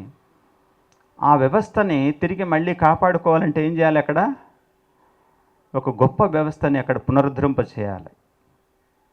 అప్పుడు వాటిని వెళ్ళగొట్టేసి ఆ వ్యవస్థని కాపాడతారు. అంతేగాని వాటికి భయపడి దూరంగా వెళ్ళిపోయినారనుకోండి, ఆ వ్యవస్థ సర్వనాశనం అయిపోతుంది. భయపడి వెళ్ళిపోయిన వాడు అధముడు అనాలి వాళ్ళని. ఎందుకంటే ఆ విషయం తెలుసుకొని కూడా తాను వదిలేసి బయటికి వెళ్తున్నాడు అంటే అక్కడ వాళ్ళ ధర్మాన్ని పోషించినట్లు కాదు, అధర్మాన్ని ప్రోత్సహించినట్లు అవుతుంది. ఆ విధంగా మన దేహంలో మీరు తెలుసో లేదో, యుద్ధం అంటే భారత యుద్ధం అంటే ఏంటి కాదండి. అది ఈ కురుక్షేత్రంలో జరిగేటువంటి నిత్యము జరిగేటువంటి ఒక విషయమే కురుక్షేత్రము. ఈ దేహమే భారతము. వేరే ఏం కాదు ఇది. మనం అనుకుంటాం భగవద్గీత భగవద్గీత అంటే వత్ గీత. వత్ అంటే ఏంటి? లోపలనే మనం గీసుకున్న గీతే ఇది. మీరే ఒప్పుకుంటారు. ఎప్పుడన్నా మీకు దుఃఖం వచ్చినప్పుడు ఇది నా తలరాత అండి, నా తలరాత అని చెప్తారు డైరెక్ట్గా. ఆ దేవుడు ఇలా రాశాడండి అంటారా? కొంతమంది అంటారు దేవుడు ఇలా రాశాడు. ఎవరా దేవుడు? నువ్వే. నువ్వు రాసుకున్నదే అది. ఏదైనా మంచి జరిగిందనుకోండి, అబ్బా అంతా భగవంతుని దయండి, మా ఇల్లు అంతా బాగుంది. ఎవడు భగవంతుడు? ఈ లోపల ఉన్నవాడే. వాడి నటన అలా ఉంది కాబట్టి మీ ఇల్లంతా బాగుంది. వాడి రాక్షసుడిగా నటించాడంటే మీ ఇల్లంతా అస్తవ్యస్తంగా ఉంటుంది. సో ఆ తత్వాలను జోడించేది ఏది అంటే మనం తీసుకునే ఆహారం. కాబట్టి ఈరోజు శాకాహారం వరకు మనం తెలుసుకోగలిగాము. సమయం ఎంతైంది సార్? మనకి ఇంకా ఉందా? ఓకే. ఇప్పుడు ఒకటి, ఈ సృష్టిలో 84 లక్షల జీవజాతులకి ఒకే ఒక రూల్ ఉంది. మంచి ద్రష్టలు రాశారు అది. మన యొక్క ఎన్నో పాత గ్రంథాల్లో ఉంది అది. ఏంటంటే ఆహారము,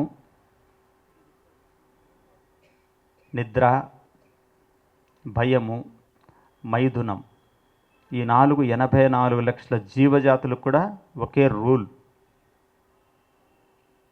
తెలుసా మీకు? భాగవతాన్ని ఎత్తి చదవండి, మీకు ఏదో ఒక పేజీలో దొరుకుతుంది.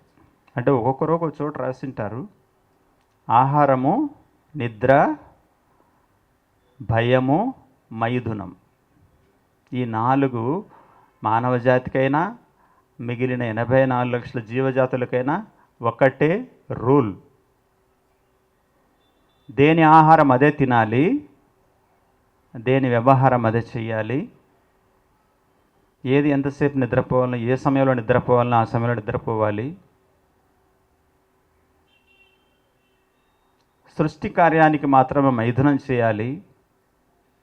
భయపడి జీవించాలి. దేనికి భయపడాలి? మనకు మనం భయపడి జీవించాలి. నేను ధర్మం చేస్తున్నానా, అధర్మంలో ప్రయాణిస్తున్నానా, సత్యంగా ఉన్నానా, అసత్యంగా ఉన్నానా. అందరికీ భయపడమని కాదు. ప్రపంచాన్ని చూసి భయపడమనో, పులి సింహాన్ని చూసి భయపడమని కాదు దాని అర్థం.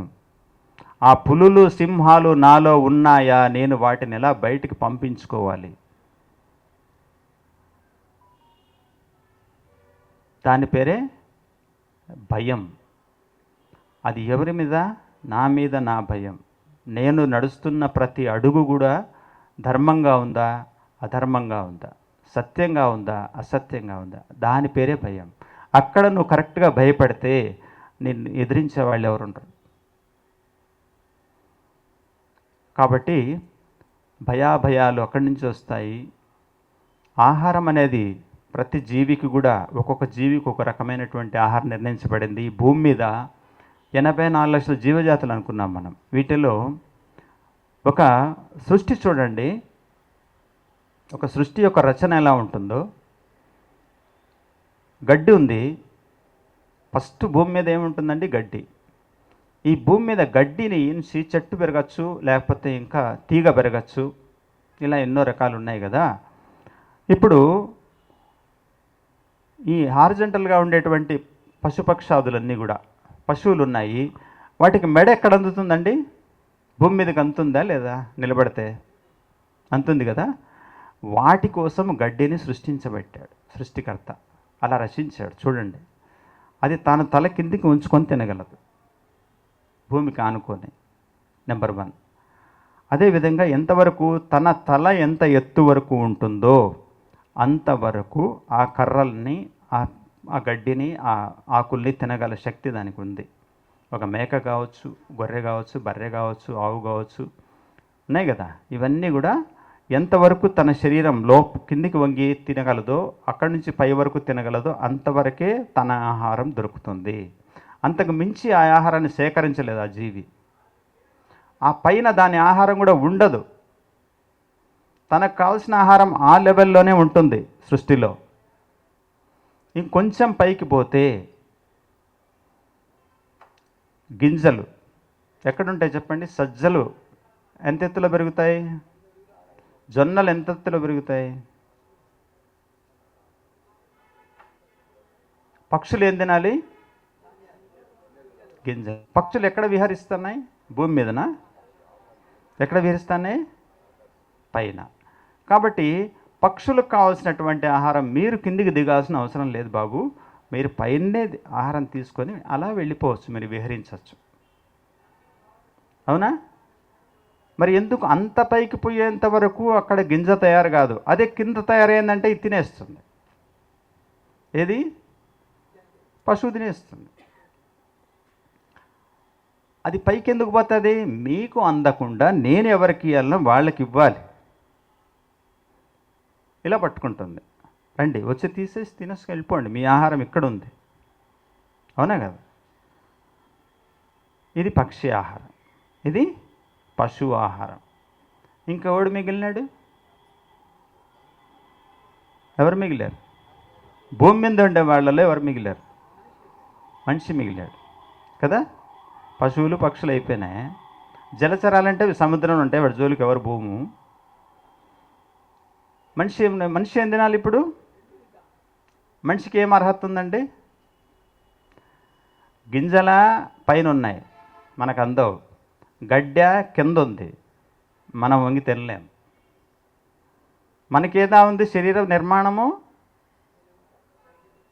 ఇది అస్వర్ధ వృక్షం. దీనికి ఎన్ని నాటకాలు ఆడొచ్చునో దీంతో, కొన్ని వేల లక్షల నాటకాలు ఆడచ్చు. ఇప్పుడు ఒక చెట్టు ఉందండి, మామిడి పండు ఉంది, మామిడి చెట్టు. ఆ కాయలు కిందకు వేలాడి ఉంటాయా, పైకి మలుకొని ఉంటాయమ్మా? జామకాయలు కిందకు ఉంటాయా, పైకి ఉంటాయా? ఏ కాయైనా తీసుకోండి మీరు, కిందకు ఉంటుందా, పైకి ఉంటుందా? మానవుడు ఏ ఆహారం తెలుసా మీకు? అమృతాహారి. మానవ దేహం ఎందుకంటే దేవతలు ఏం తీసుకుంటారండి? అమృతాన్ని సేవిస్తారు కదా. మరి మానవుడు ఏం తీసుకోవాలి? ఎవరు మానవుడు? దేవుడే కదా. మరి దేవుళ్ళ ఆహారం ఏంటి ఇక్కడ? అమృతాహారం. ఇప్పుడు చెట్టు నుంచి కాయ ఎక్కడ వాలి ఉంటుంది? కిందకా, పైకా? తొడెం ఎలా ఉంటుంది? ఇలా ఉంటుంది. చెట్టు ఎంత ఎత్తులో ఉంటుంది? మామిడి చెట్టు, లేకపోతే జామ చెట్టు, లేకపోతే దానిమ్మ చెట్టు, లేకుంటే ఇంకోటి ఎక్సెట్రా అరటిపండు చెట్టు. ఇలా చెట్లన్నీ ఎంత ఎత్తులో ఉంటాయి చెప్పండి? మానవ శరీరం ఎత్తు తెలుసా మీకు? పూర్వం చెప్పండి, ఎవరికైనా తెలిసింటే. మానవ శరీరం ఎంత ఎత్తు పెరుగుతుంది చెప్పండి? అంత చెప్తే భయపడతారు సార్ వాళ్ళు. 14 అడుగులు మినిమం అనుకుందాం. 14 అడుగులు, సార్ 18 పెట్టేశారు అక్కడ మనకి. 14 అడుగుల మనిషి శరీరం ఎత్తు సార్ చెప్పినట్టు 18 కూడా ఉంది, కానీ అది చెప్తే భయపడతారు మీరు. చెట్టు ఎంత ఎత్తండి? మహా అంటే 15 అడుగులు. ఓకే, 16-18 అడుగులు వచ్చేటప్పటికి ఆ చెట్టు వట్టిపోతుంది, కాయలు కాయదు, విరిగి కింద పడిపోతుంది, ఆయుర్దాయం అయిపోతుంది. మానవుడికి అందేంత ఆ ఎత్తులోనే కాయలు ఉంటాయి. మీరు తీసుకొని తినచ్చు, మీ కాయల్ని ఎవ్వడు అపహరించలేడు. అపహరిస్తారా? నో. పశువు ఆహారం పశువుకుంది, పక్షి ఆహారం పక్షికి ఉంది, మానవ ఆహారం మధురమైన ఆహారం పైన ఉంది. మధురాతి మధురం మానవ జీవితం. ఎప్పుడు మధురంగా ఉండాలి, అప్పుడే మన మనస్సు కూడా మాధుర్యంగా ఉంటుంది. చూడండి, సృష్టి ఎలా రచించిందో చెప్పండి ఒకసారి. ఈ విషయం ఎంతమందికి తెలుసో చెప్పండి, ఒకరు చెయ్యెత్తండి. ఈ సృష్టి రహస్యం ఇలా ఎలా ఉంది, మీరు ఎలా కనుగొన్నారు? మీరు చెయ్యెత్తారు కదా, ప్లీజ్ రండి. ఎలా కనుగొన్నారు మీరు? ఆ విషయం ఎలా కనుగొన్నారు? నేను ఏం ఆహారం తీసుకోవాలా, ఎలా జీవించాలనేది టోటల్ మా జంగమయ్య సార్ ద్వారా తెలుసుకున్నాను. టోటల్ ఆయనే మాస్టర్. ఆయన అడగండి మీకు అన్నీ చెప్తాడు. ఉదయం ఏం తినాలి, మధ్యాహ్నం ఏం తినాలి, నైట్ ఏం తినాలి, ఏం తినకూడదు అనేది టోటల్ సబ్జెక్ట్ అంతా ఆ సార్ నాకు చెప్పాడు. నేను ఫాలో అవుతున్నాను. ఆ సార్ని అడగండి, మీరు ఫాలో అవ్వండి, ఆనందంగా జీవించండి. ప్రశ్న వేరు, సమాధానం వేరు సార్. కాబట్టి ఈ సృష్టి రహస్యాలు మనకు తెలియాలంటే మనం సృష్టిలో ప్రవేశించడం నేర్చుకోవాలి. అది ఎప్పుడు సాధ్యమవుతుందంటే మీలోకి మీరు ప్రయాణం చేసినప్పుడు అన్నీ సాధ్యమవుతాయి. దానికి ఎలా ఉండాలంటే మన దేహము త్రికరణ శుద్ధితో ఉండాలి. ఏంటి త్రికరణ శుద్ధి అంటే మనస వాచ కర్మణ అనుకున్నారు, అదొక్కటే కాదు. యోగి వేమన ఒక పద్యం చెప్పాడు. ఏంటో చెప్పండి అది. ఆత్మశుద్ధి లేని ఆచారమదియేల, బాండ శుద్ధి లేని పాకమేల. బాండ అంటే మీరైనా పాత్ర అనుకుంటారు. బాండ శుద్ధి లేని పాకమేల, చిత్తశుద్ధి లేని శివ పూజలేలయ విశ్వదాభిరామ వినరవేమ అన్నాడు. మీ బాండం శుద్ధి అయితేనే మీ ఆత్మ మీ చిత్తము శుద్ధంగా ఉంటుందని చెప్తున్నాడు. మనం బాండం అంటే ఏమనుకున్నాము? పాత్ర అనుకుంటున్నాం, అక్కడ వంట పాత్ర అనుకుంటున్నాం. అబ్బాయి ఇది శుభ్రం చేసి పాలు పోసి ఉడికించేస్తే మంచి పెరుగు అయిపోతుంది అనుకుంటున్నాం కదా. బాండం అంటే దేహం అండి.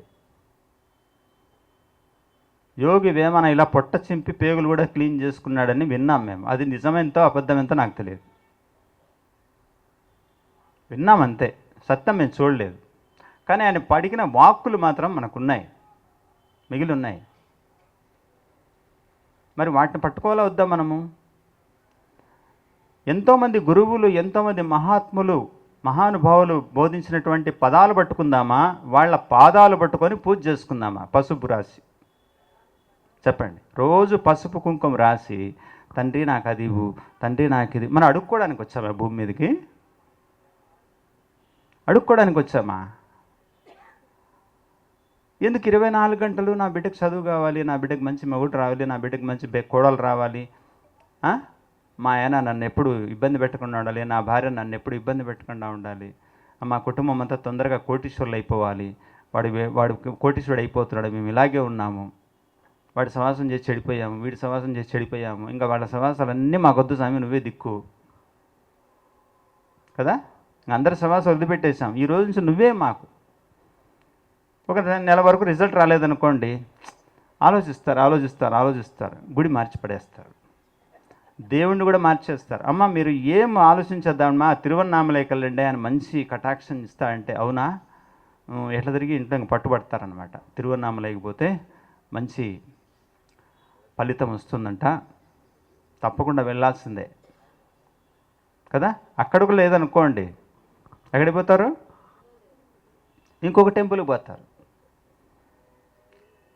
ఆ దేవుళ్ళను మార్చేస్తారు, డాక్టర్లను మార్చేస్తారు, అనారోగ్యం వస్తే డాక్టర్లను మార్చేస్తారు, హాస్పిటల్స్ మార్చేస్తారు, ఆ ఊరే మార్చేసి ఇంకొక ఊరికి వెళ్ళిపోతారు. కడపకు పోదాం పండి, లేకపోతే వేలూరుకి పోదాం పండి, సిఎంసి చాలా బాగుంది. రోగం ఎక్కడుంది? నా దగ్గర ఉంది. ఎవరు చెప్పాలి దాని గురించి? ఎవరో చెప్పాలి. ఎవరో వస్తారని, ఏదో చేస్తారని ఎదురు చూసి మోసపోకుమా, నిజం మరచి నిద్రపోకుమా అన్నాడు కవి. ఏం చెప్పాడు? ఎదురు చూసి మోసపోవద్దన్నాడు, ప్లస్ నిజం మరచి నిద్రపోవద్దన్నాడు. నిజం ఎక్కడుంది? నాలో ఉంది. ఎక్కడ వెతుకుతున్నాను నేను? బయట వెతుకుతున్నాను. యోగి వేమన ఇంకో పద్యం చెప్పాడు. తనలో సర్వంబుండగా తన లోపల వెదకలేక, ధర వెతికెడి తనువుల మోసెడి ఎద్దుల మనమున తెల్పంగ వసమే మహిలో వేమ అంటున్నాడు. ధర వెతికెడి తనువులముడు, ధర వెతికెడి ఈ తనువుల మోసెడి అంటున్నాడు ఆయన. ఈ తనువులు అంటే ఏంటివి? ఇవే తనువు అంటే. ఈ తనువుల మోసడి ఎద్దుల మనమున తెల్పంగ వశమే మహిలో వేమ అంటున్నాడు. తనలో సర్వము ఉందంట, తనలోనే వెతుక్కోవాలి. ఏం కావాలన్నా ఎక్కడ వెతుకుతున్నాం మనం? అక్కడుందేమో, ఇక్కడుందేమో, అక్కడ దొరుకుతుందేమో, ఇక్కడ దొరుకుతుందేమో. ఆ ఊరి యూత్ బాగా అవుతుందంట, అక్కడ పోయి మంత్రించుకుంటే బాగా అయిపోతుందంట, అక్కడ పోయి అది క్షుద్ర పూజ చేస్తే బాగా అయిపోతుందంట, మనకేదో దోషం ఉందంట, అక్కడ ఒక జంతువుని నరికించాలంట, బలి ఇవ్వాలంట. అవును, నేను తెలియగడుగుతాను, మన ఇంట్లో మనకు మంచి జరిగితే మన ఇంట్లో ఎవరినైనా బలి ఇవ్వాలి, కానీ జంతువులను ఎందుకు బలిస్తున్నాం మనము? ఏంటి వాటికి మనకు సంబంధం ఏంటి అసలు? ఆ జంతువులు ఏం చేసే మనల్ని? మంచి జరిగింది మనకు, మన కుటుంబానికి, ఎవరిని బలి ఇవ్వాలండి? మీరే చెప్పండి. ఒక చెయ్యి నరికిచ్చేద్దాం, క్యా హోతాయి? ఏమవుతుంది? ఎవరికి మంచి జరిగింది? నా కుటుంబానికి మంచి జరిగింది. ఒక చెయ్యి ఇచ్చేస్తే బోలా? ఒక మెడను నరికేస్తారా మీరు? అసలు బలి అంటే అర్థం ఏంటి చెప్పండి? బలి అంటే అర్థం ఏంటి? బలి అని దేన్ని అంటారు? బలి అనే పదానికి స్వచ్ఛమైన పదం దానం. మీరు ఏం దానం చేయాలనేది మీరు నిర్ణయించుకోవాలి. బలి, దానం, దాన్ని ఏం చేశారంటే మన వాళ్ళు విడదీసేశారు ఆ పదాన్ని. బలి యొక్క అర్థమే దానం. ఇక్కడ బలి ప్లస్ దానము అని పెట్టారు. అంటే నువ్వు బలి చేసి దాన్ని దానం ఇవ్వు అన్నట్టుంది. అవునా కదా? ఎవరు చేసుకున్నారు ఈ తప్పులన్నీ? మనకు మనం సృష్టించుకొని, ఒక విషయానికి ఇంకొక అర్థం చేసుకొని, ఒక విషయాన్ని ఒక భూతద్దంలో పెట్టి చూసుకొని, దాన్ని ఎన్నో జీవరాశులను మనం ఈరోజు సర్వనాశనం చేస్తూ ఉన్నాం ఈ భూమి మీద. మరి ఇది ఎంత సమంజసంగా ఉంటుందో ఒక్కసారి ఆలోచించండి. మన మేధస్సు ఎక్కడుంది? మన సప్తధాతువులు ఏమైపోతున్నాయి లోపల? కాబట్టి మనం తీసుకున్న ఆహారాల్లో ఎప్పటికైనా సజీవమైనటువంటి ఆహారం, సజీవమైనటువంటి ఆహారం. ఎందుకు చెప్తున్నాం ఇక్కడ? జీవమైన ఆహారమే కాదండి. ఎందుకు వచ్చింది ఇక్కడ? సమపాళ్లలో ఉండేటువంటి, సమపాళ్లలో జీవం ఉన్నటువంటి పదార్థాల పేరే సజీవమైన ఆహారాలు. సంపూర్ణం ఎందుకు అంటున్నామంటే, సమపాళ్లలో ఉండేటువంటి పూర్ణం కాబడినటువంటి ఆహారమే సంపూర్ణ ఆహారం. మనం తీసుకునే ఆహారాల్లో సంపూర్ణమైనటువంటి కలయిక ఉందా? అన్నీ సంపూర్ణంగా ఉన్నాయా?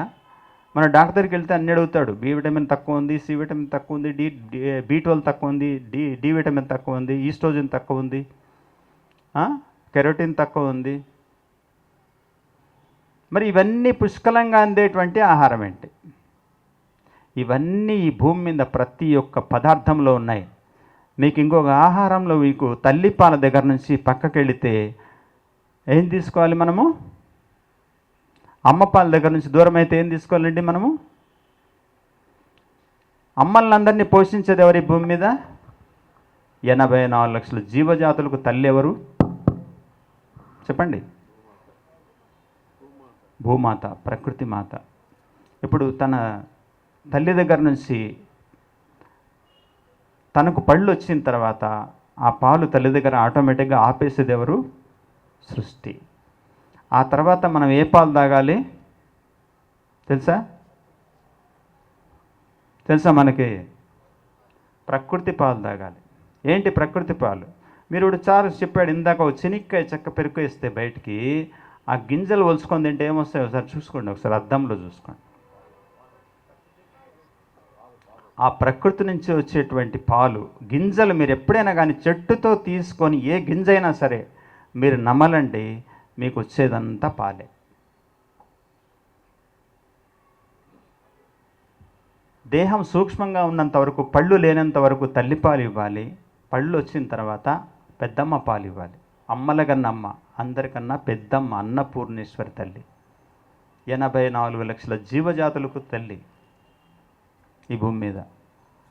ఆ తల్లి దగ్గరికి వెళ్ళాలి మనం పాలు తాగాలంటే. అంతేగాని గోమాత దగ్గర నుంచి కాదు తాగాల్సింది. మీకు దాని గురించి మాట్లాడితే మీరు ఇక్కడ ఎవ్వరూ ఏడ్చకుండా ఉండలేరు, ఏడ్చేస్తారు. కాబట్టి నేను సబ్జెక్ట్ ఇప్పుడు చెప్పట్లే, నెక్స్ట్ టైం చెప్తా. కాబట్టి మనం తీసుకునే ఆహారాల్లో ఒక 4-5 చాలు. ఏంటి? ఆకులు, పువ్వులు, కాయలు, పళ్ళు, మానవాహారం, ఈ 4 గుర్తుపెట్టుకోండి. రెండోది ఏమనుకున్నాం మనము? ఆకులు, పువ్వులు, కాయలు, పళ్ళు, గింజలు ఇవి కూడా తినచ్చు. 5 రకాలు. ఇంకా ఔషధాలు ఉన్నాయి భూమి మీద. ఔషధాలు ఏంటండి? ఔషధాలు అంటే మనం ఇళ్లలో వాడుతున్నాం కదా, పోపు డబ్బా, పసుపు, అల్లం, వెల్లుల్లి, నీరుల్లి, జీలకర్ర, మెంతి, ఆవాలు,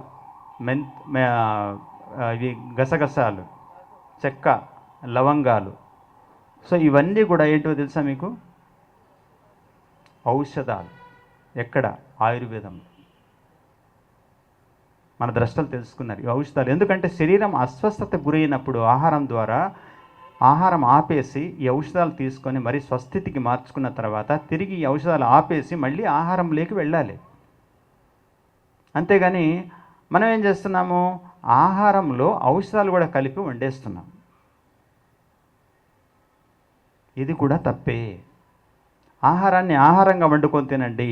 ఆహారాన్ని ఆహారంగా ఉన్నట్లుగా తినండి. ఉన్నది ఉన్నట్లుగా తినేది ప్రథమము, ఉన్నదాన్ని ఉడికించుకొని తినడం మధ్యమం. ఆ ఉడికించిన దాన్ని ఇంకా ఎక్కువగా ఉడికించి ఏవేవో కలిపేసి తినే దాని పేరు అధమం.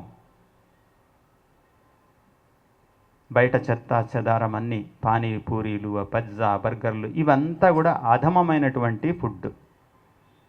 మధ్యమం మన ఇంట్లో వండుకునేది మనస్ఫూర్తిగా త్రికరణ శుద్ధితో దైవ దృష్టితో వండుకునే పదార్థమే మధ్యమం. చెట్టును అడిగి తీసుకొని తినడమే ప్రథమం. మరి అధమం ఏంటండి? మీకు దారిలో దొరికేటివన్నీ కూడా ఆ కోవకు చెందినవే. కాబట్టి ఇంకా ఏమైనా డౌట్స్ ఉంటే ఒకసారి నాకు ఒక 5 నిమిషాలు మీకు టైం ఇస్తాను. ఇంకా నేను ఏం చెప్పదలుచుకోవాలి? మీకు నీళ్ళు ఎన్ని తాగాలి, ఆహారం ఎప్పుడెప్పుడు తినాలి చెప్పేయమంటారా? టైం ఓవర్ అయిపోయింది. 5 minutesలో క్లోజ్ చేద్దాం. మానవ దేహానికి సృష్టిలో ప్రతి ఆకులో, ప్రతి గింజలో, ప్రతి చెట్టులో, ప్రతి వేరులో 30% ఘనతత్వము, 70% నీటి తత్వము జోడించబడింది. ఎందుకో చెప్పండి ఒకసారి. మీరు ఏ కాయ అయినా సరే, ఏ గింజ అయినా సరే, ఏదైనా చెట్టుతో అప్పుడు తీసింది. 70% నీటి తత్వము, 30% ఘనతత్వము ఉంది. అలాగే సృష్టించింది. సృష్టి ఎందుకు తెలుసా? దీని రహస్యం మనకి. 1 క్షారము, 2 ఆమ్లం. ఘనతత్వం పేరు ఆమ్లం అంటారు, ద్రవతత్వం పేరు క్షారము అంటారు. ఇక్కడ మన దేహంలో కూడా ఇక్కడ క్షారము, ఇక్కడ ఆమ్లం. ఆయుర్వేదం ప్రకారం తీసుకుంటే షడ్ రుచులు కలిగినటువంటి ఆహారం, షడ్ రసోపేతమైనటువంటి ఆహారం. షడ్ అంటే ఎన్ని? 6. భూతాలు ఎన్నండి? భూతాలెన్ని? 5. మరి 6వ భూతం ఎక్కడి నుంచి వచ్చింది? మనం ఎవరైనా గెస్ చేసామా? కానీ ద్రష్టలు కరెక్ట్గానే గెస్ చేశారు. కానీ మనం ఆలోచనలో తప్పు ఉంది. వాళ్ళు షెడ్ అని ఎందుకు పెట్టారంటే ఆ చివరిగా ఈ 5 ద్వారా తయారయ్యే దాని పేరే ఆ షెడ్ 6వదిగా మారుతుంది. మనం ఏమనుకుంటున్నామంటే 6వది కూడా ఇందులో కలపాలేమో అనుకుంటున్నాం. 5 ఉన్నాయి భూతాలు. ఆయుర్వేదం ఏం చెప్పిందంటే తీపి, కారము, పులుపు, చేదు, వగరు. ఇంకోటి ఏం చెప్పింది? లవణము అనింది. ప్లస్ లవణము. ప్లస్ అంటే ఏంటి? మరియు అంటానులే అట్లా. ఇంగ్లీష్లో, తెలుగులో మరియు అంటే ఈ 5 కాకుండా అదనంగా ఇంకొకటి. ఏంటది? ఈ 5 కలిసి లోపలికి వెళితే ఈ లాలాజలం ద్వారా, ఈ క్షారం ద్వారా అది పచనం చేయబడి, అంటే మీ లోపల నమిలి తినంగా వెళ్ళేటువంటి లాలాజలంతో కలిసి ఇక్కడ జఠరాగ్నిలో పడినప్పుడు ఈ జఠరాగ్నిలో వండుకోబడినటువంటి పదార్థం ఏదైతే రిలీజ్ అవుతుందో దాని పేరే లవణము అంటాం. ఎంతమందికి తెలుసండి ఈ విషయం? మనం ఆ లవణాన్ని బయట నుంచి ఎత్తేస్తున్నాం. ఇదంతా మనం విసర్జించిందే. నేను స్టోరీ చెప్తే మీరు ఒక్కరు కూడా దీన్ని రొప్పు, ఒక్కరు కూడా ముట్టుకోరు. ఇప్పుడొద్దు, భోజనానికి పోతాను కాబట్టి చెప్పను. కాబట్టి లవణం అనేది మనం బయట నుంచి ఇవ్వాల్సిన పదార్థం కాదు. ఉన్నది 5 భూతాలు. ఇంకా షడ్ రసాలంటారా, ఇక్కడ కూడా అలాగే ఉంటుంది సబ్జెక్టు. షడ్ రసాలలో 1 క్షారము, 2 ఆమ్లము, 3 క్లోమము, 4 పైత్యము, 5 మినరల్స్ అండ్ ఎంజైమ్స్, చిన్న ప్రేగుల్లో తయారయ్యే ఆహారాన్ని జీర్ణం చేయడానికి అవసరమైనటువంటి ద్రవాలు. ఇది 5వది. 6వది ఏందో చెప్పనా, మన పెంటగదిని శుభ్రం చేసేటువంటి రసం పేరే షడ్ రసంలో చివరిది. 5 + 6. చూడండి, ఇక్కడ మీరు షడ్ రుచుల్లోకి వెళ్ళినా అది పెంట, షడ్ రసాలలోకి వెళ్ళినా ఇది ఒక తంట, పెంటను క్లీన్ చేసే తంట. ఇవంటే షడ్ రసాలన్నా షడ్ రుచులన్నా ఇవి అర్థం చేసుకోండి. పంచభూతాలు, పంచ ద్రవ్యాలు ఇక్కడ ఉన్నాయి, అంతేగాని 6 ద్రవ్యాలు లేవు.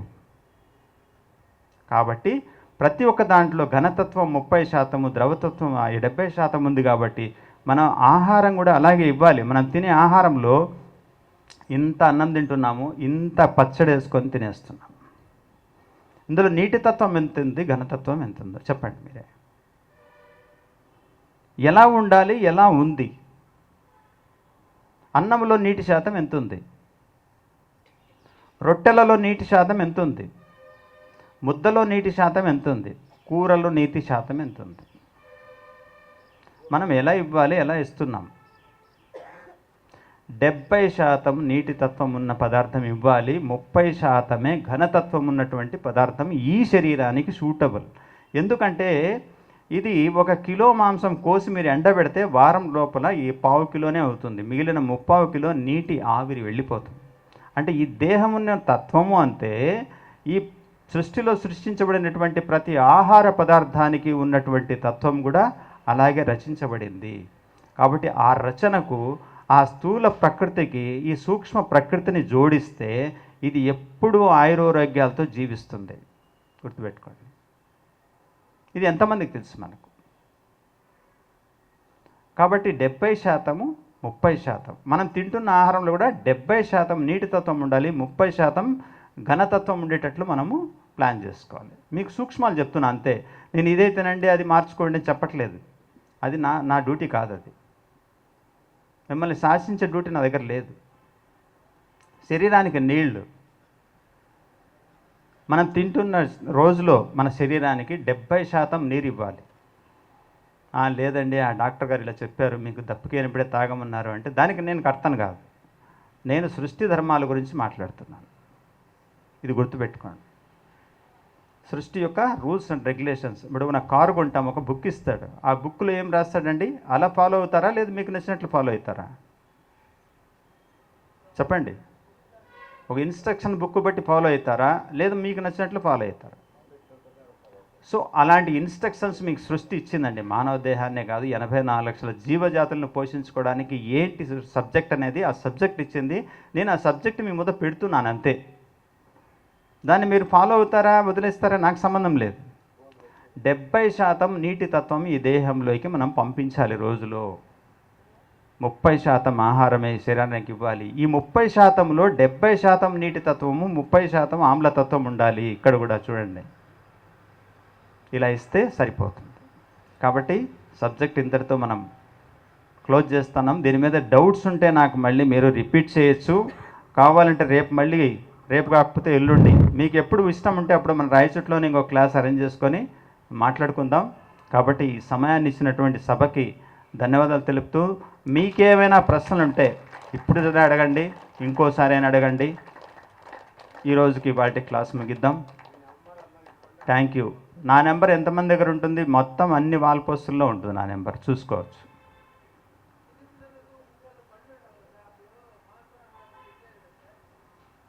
మాంసాహారం తినలేరా? మరి ఎటు చేద్దాము? కైమా కొట్టుకొని తినేద్దామా? అది ఈజీ కదా మంజు, కాదా? పోనీ రసంగా మార్చుకుందామా, వద్దా? Okay okay, thank you for all. చెప్పండి, లాస్ట్ క్వశ్చన్. మీరు తీసుకునే ఆహారం అంటే చెప్పండి. నేను తీసుకునే ఆహారంలో జీవం ఉంటుంది. సింపుల్గా చెప్పాలంటే నేను పదార్థాలు చెప్పినా అనుకోండి, మీరు తంటలు పడతారు. మీరు తినేది చెప్పండి, తంటాలు పడే అవసరం లేదు. మీరు ఏది తింటారో అది చెప్పండి. నేను ప్రతిరోజు ఒక వెరైటీ తింటాను.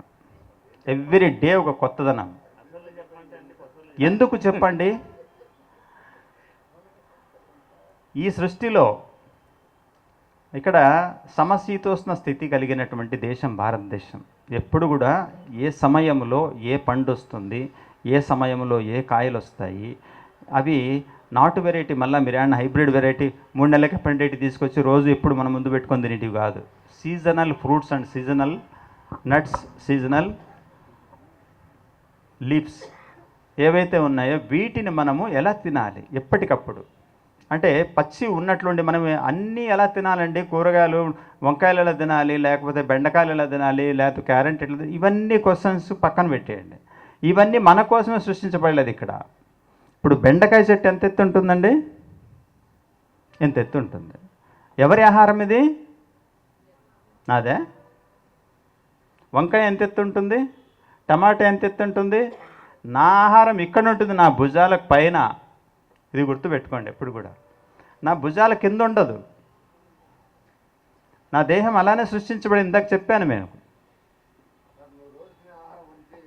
ఓకే, నేను రోజు ఏం చేస్తానంటే, చెప్పాడు కదా ఆయన తర్వాత ఉండేది అని. మీకు ఇంకా అర్థం కాకుండా మళ్ళా గుచ్చి గుచ్చి అడిగితే ఏం చెప్తాడు? ఇంకా ఆయన తినే ఆహారం నా చేయి పైన ఉండేది నేను తింటాను అన్నాడు. పచ్చి కొబ్బరి, అంతవరకే. పండ్లు, కొన్ని గింజలు, కొబ్బరి, పండ్లు, గింజలు. ఈ కాలంలో అప్పుడప్పుడు మనకి దుంపలు వస్తాయి కొన్ని, అవి కూడా తినకూడదు, మన అవసరం లేదు అది, కానీ తింటున్నాం. క్యారెట్ కానివ్వండి, ఇంకా వేరే ఎక్సెట్రా ఎక్సెట్రా మనం తురుముకొని తింటూ ఉన్నాం. ఇలాంటివి మిక్స్ చేసుకొని నేను మార్నింగ్ బ్రేక్ఫాస్ట్ కింద తీసుకుంటాను అన్నమాట. ఉదయం 9 గంటలకి. తిరిగి మధ్యాహ్నం ఏం చేస్తానంటే, బయట పోయినా ఇంట్లో ఉన్నా కూడా నేను ఎక్కువగా ఎండు కొబ్బరి వేయించిన, ఒక దూరగా వేయించిన, అంటే 40 డిగ్రీల్లో మీరు చెప్పాను ఇంతవరకు, ఆహారంలో పోషక విలువలు నశించకుండా దాన్ని ఎలా వండుకోవాలి శాస్త్రీయంగా అనేది.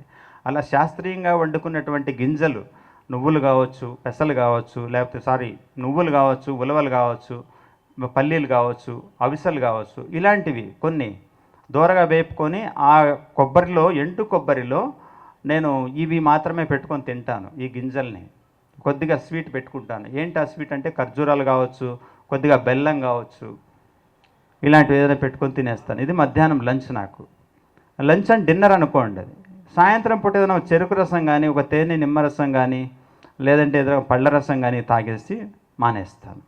ఇదండి నా రోజు దినచర్య. కానీ ఊర్లో ఉన్నప్పుడు ఒక్కొక్కసారి మార్నింగ్ వెజిటేబుల్ జ్యూస్ కన్నా తాగగలిగితే మధ్యాహ్నం ఒక పూట తింటాను, 2 పూటలు తినాను. అర్థమైందా?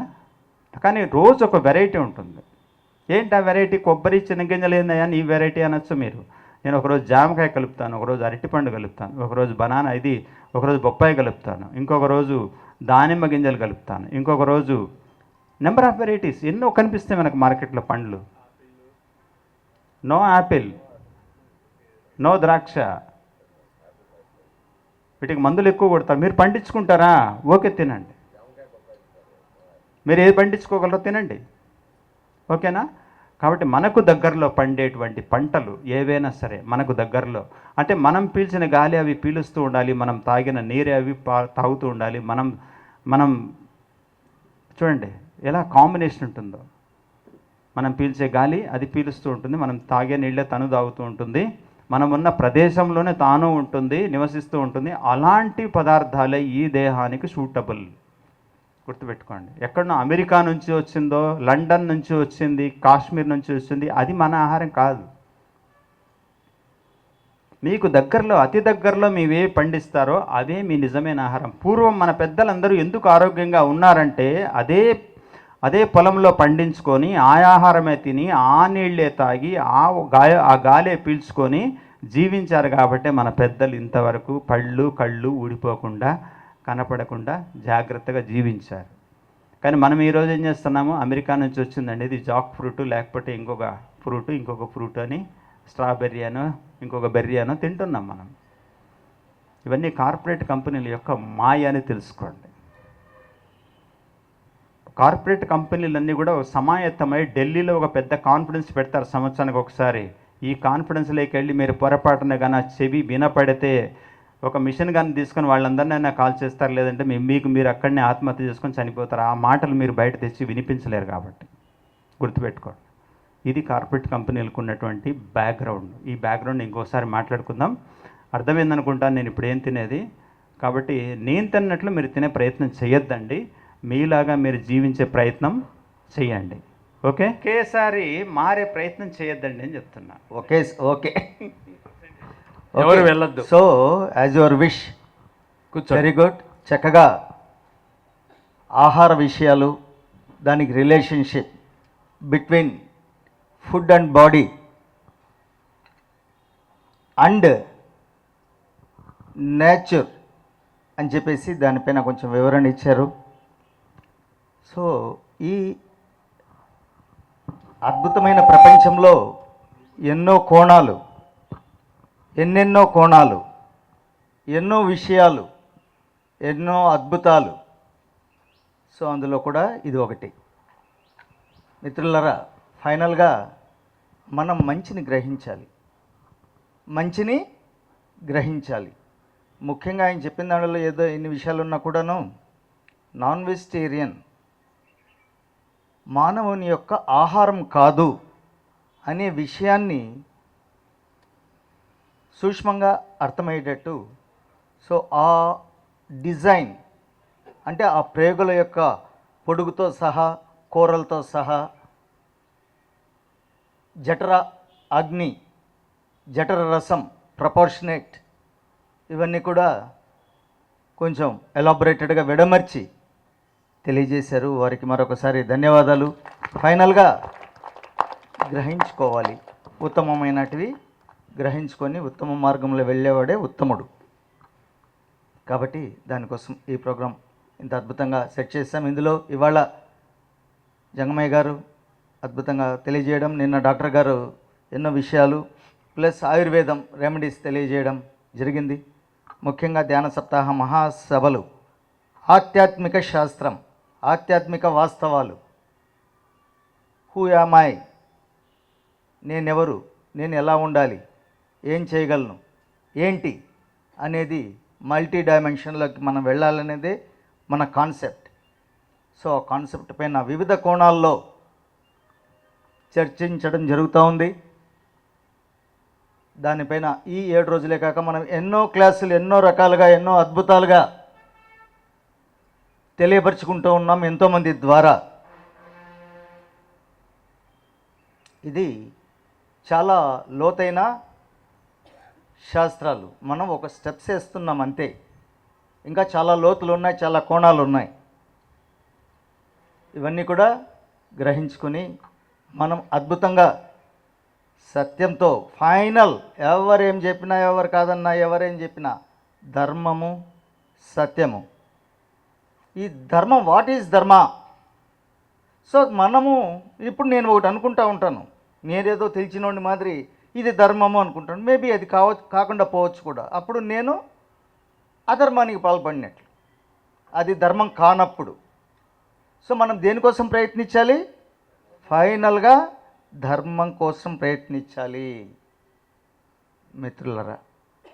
సో ఇంత అద్భుతమైన విషయాలు మనము ఈ ప్లాట్ఫామ్లో చర్చించుకుంటున్నాం. ముఖ్యంగా దీనికి ఎంతోమంది వారి స్థాయిల్లో వారి ప్రజెంటేషన్స్, వారి అనుకూలతలు, దట్ మీన్స్ ఎంతోమంది ఈ టెంపుల్తో సహా ఇక్కడ ఈ టెంపుల్ వాళ్ళు ఈ ప్రిన్సెస్ ఇవ్వబట్టి మనం ఈ విషయాన్ని ఈ ప్లాట్ఫామ్ పైన చర్చించుకున్నాం. సో ఎంతోమంది కోఆర్డినేట్ చేస్తూ ఉన్నారు. వారందరూ కూడా మరొకసారి ధన్యవాదాలు తెలియజేసుకుంటూ,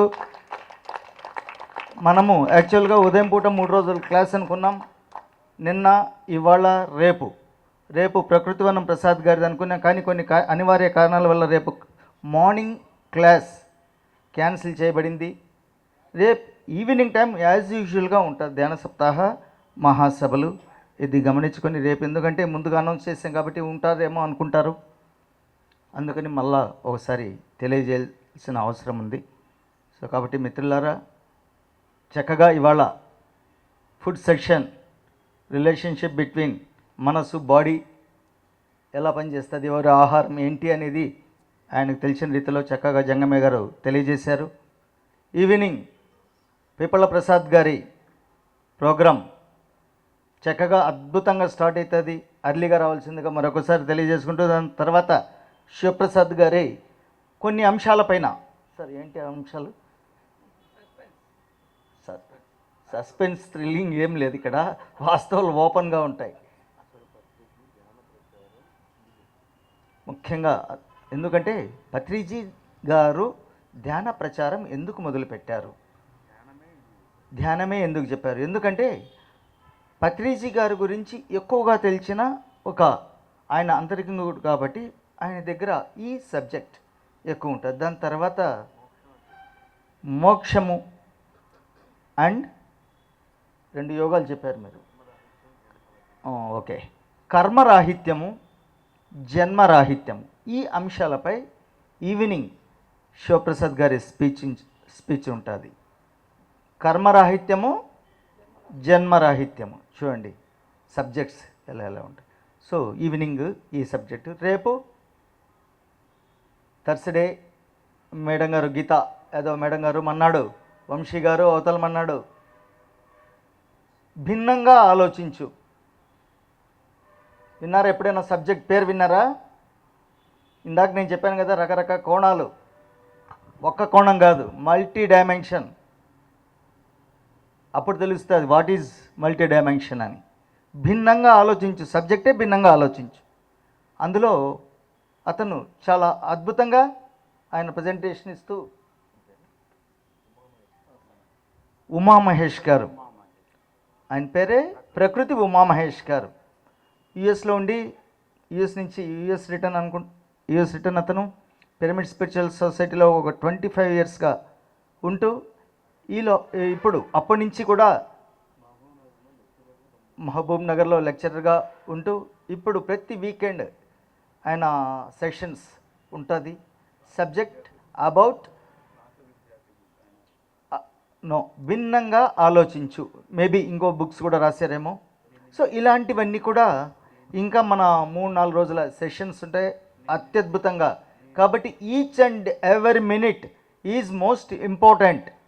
కాబట్టి ఒక్క నిమిషాన్ని కూడా వృధా చేసుకోకుండా ఈవినింగ్ అర్లీగా రావాల్సిందిగా ఈ ప్లాట్ఫామ్ నుంచి మరొకసారి కోరుకుంటూ, ఇంత చక్కగా తెలియజేసినటువంటి శ్రీ జంగమయ్య గారిని మనం సత్కరించుకుందాం.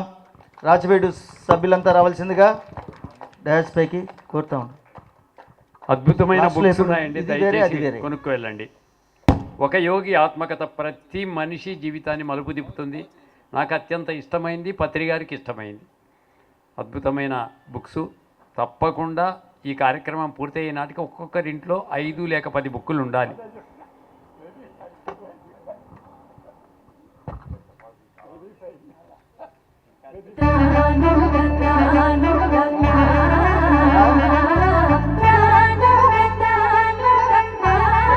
ఒక ఫుల్ మాస్టర్, ఒక యోగా మాస్టర్.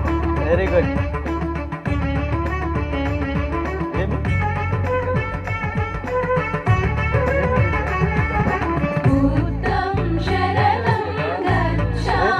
నేను తెప్పించాను కదా, నేను ఇంకా స్ట్రిక్ట్గా ఉంటా. దిస్ ఈజ్ నేను అదే పనిగా తెప్పించేది లేదు, నేను తెప్పించాను, నేనే వచ్చేవాడిని అందరినీ. Very good.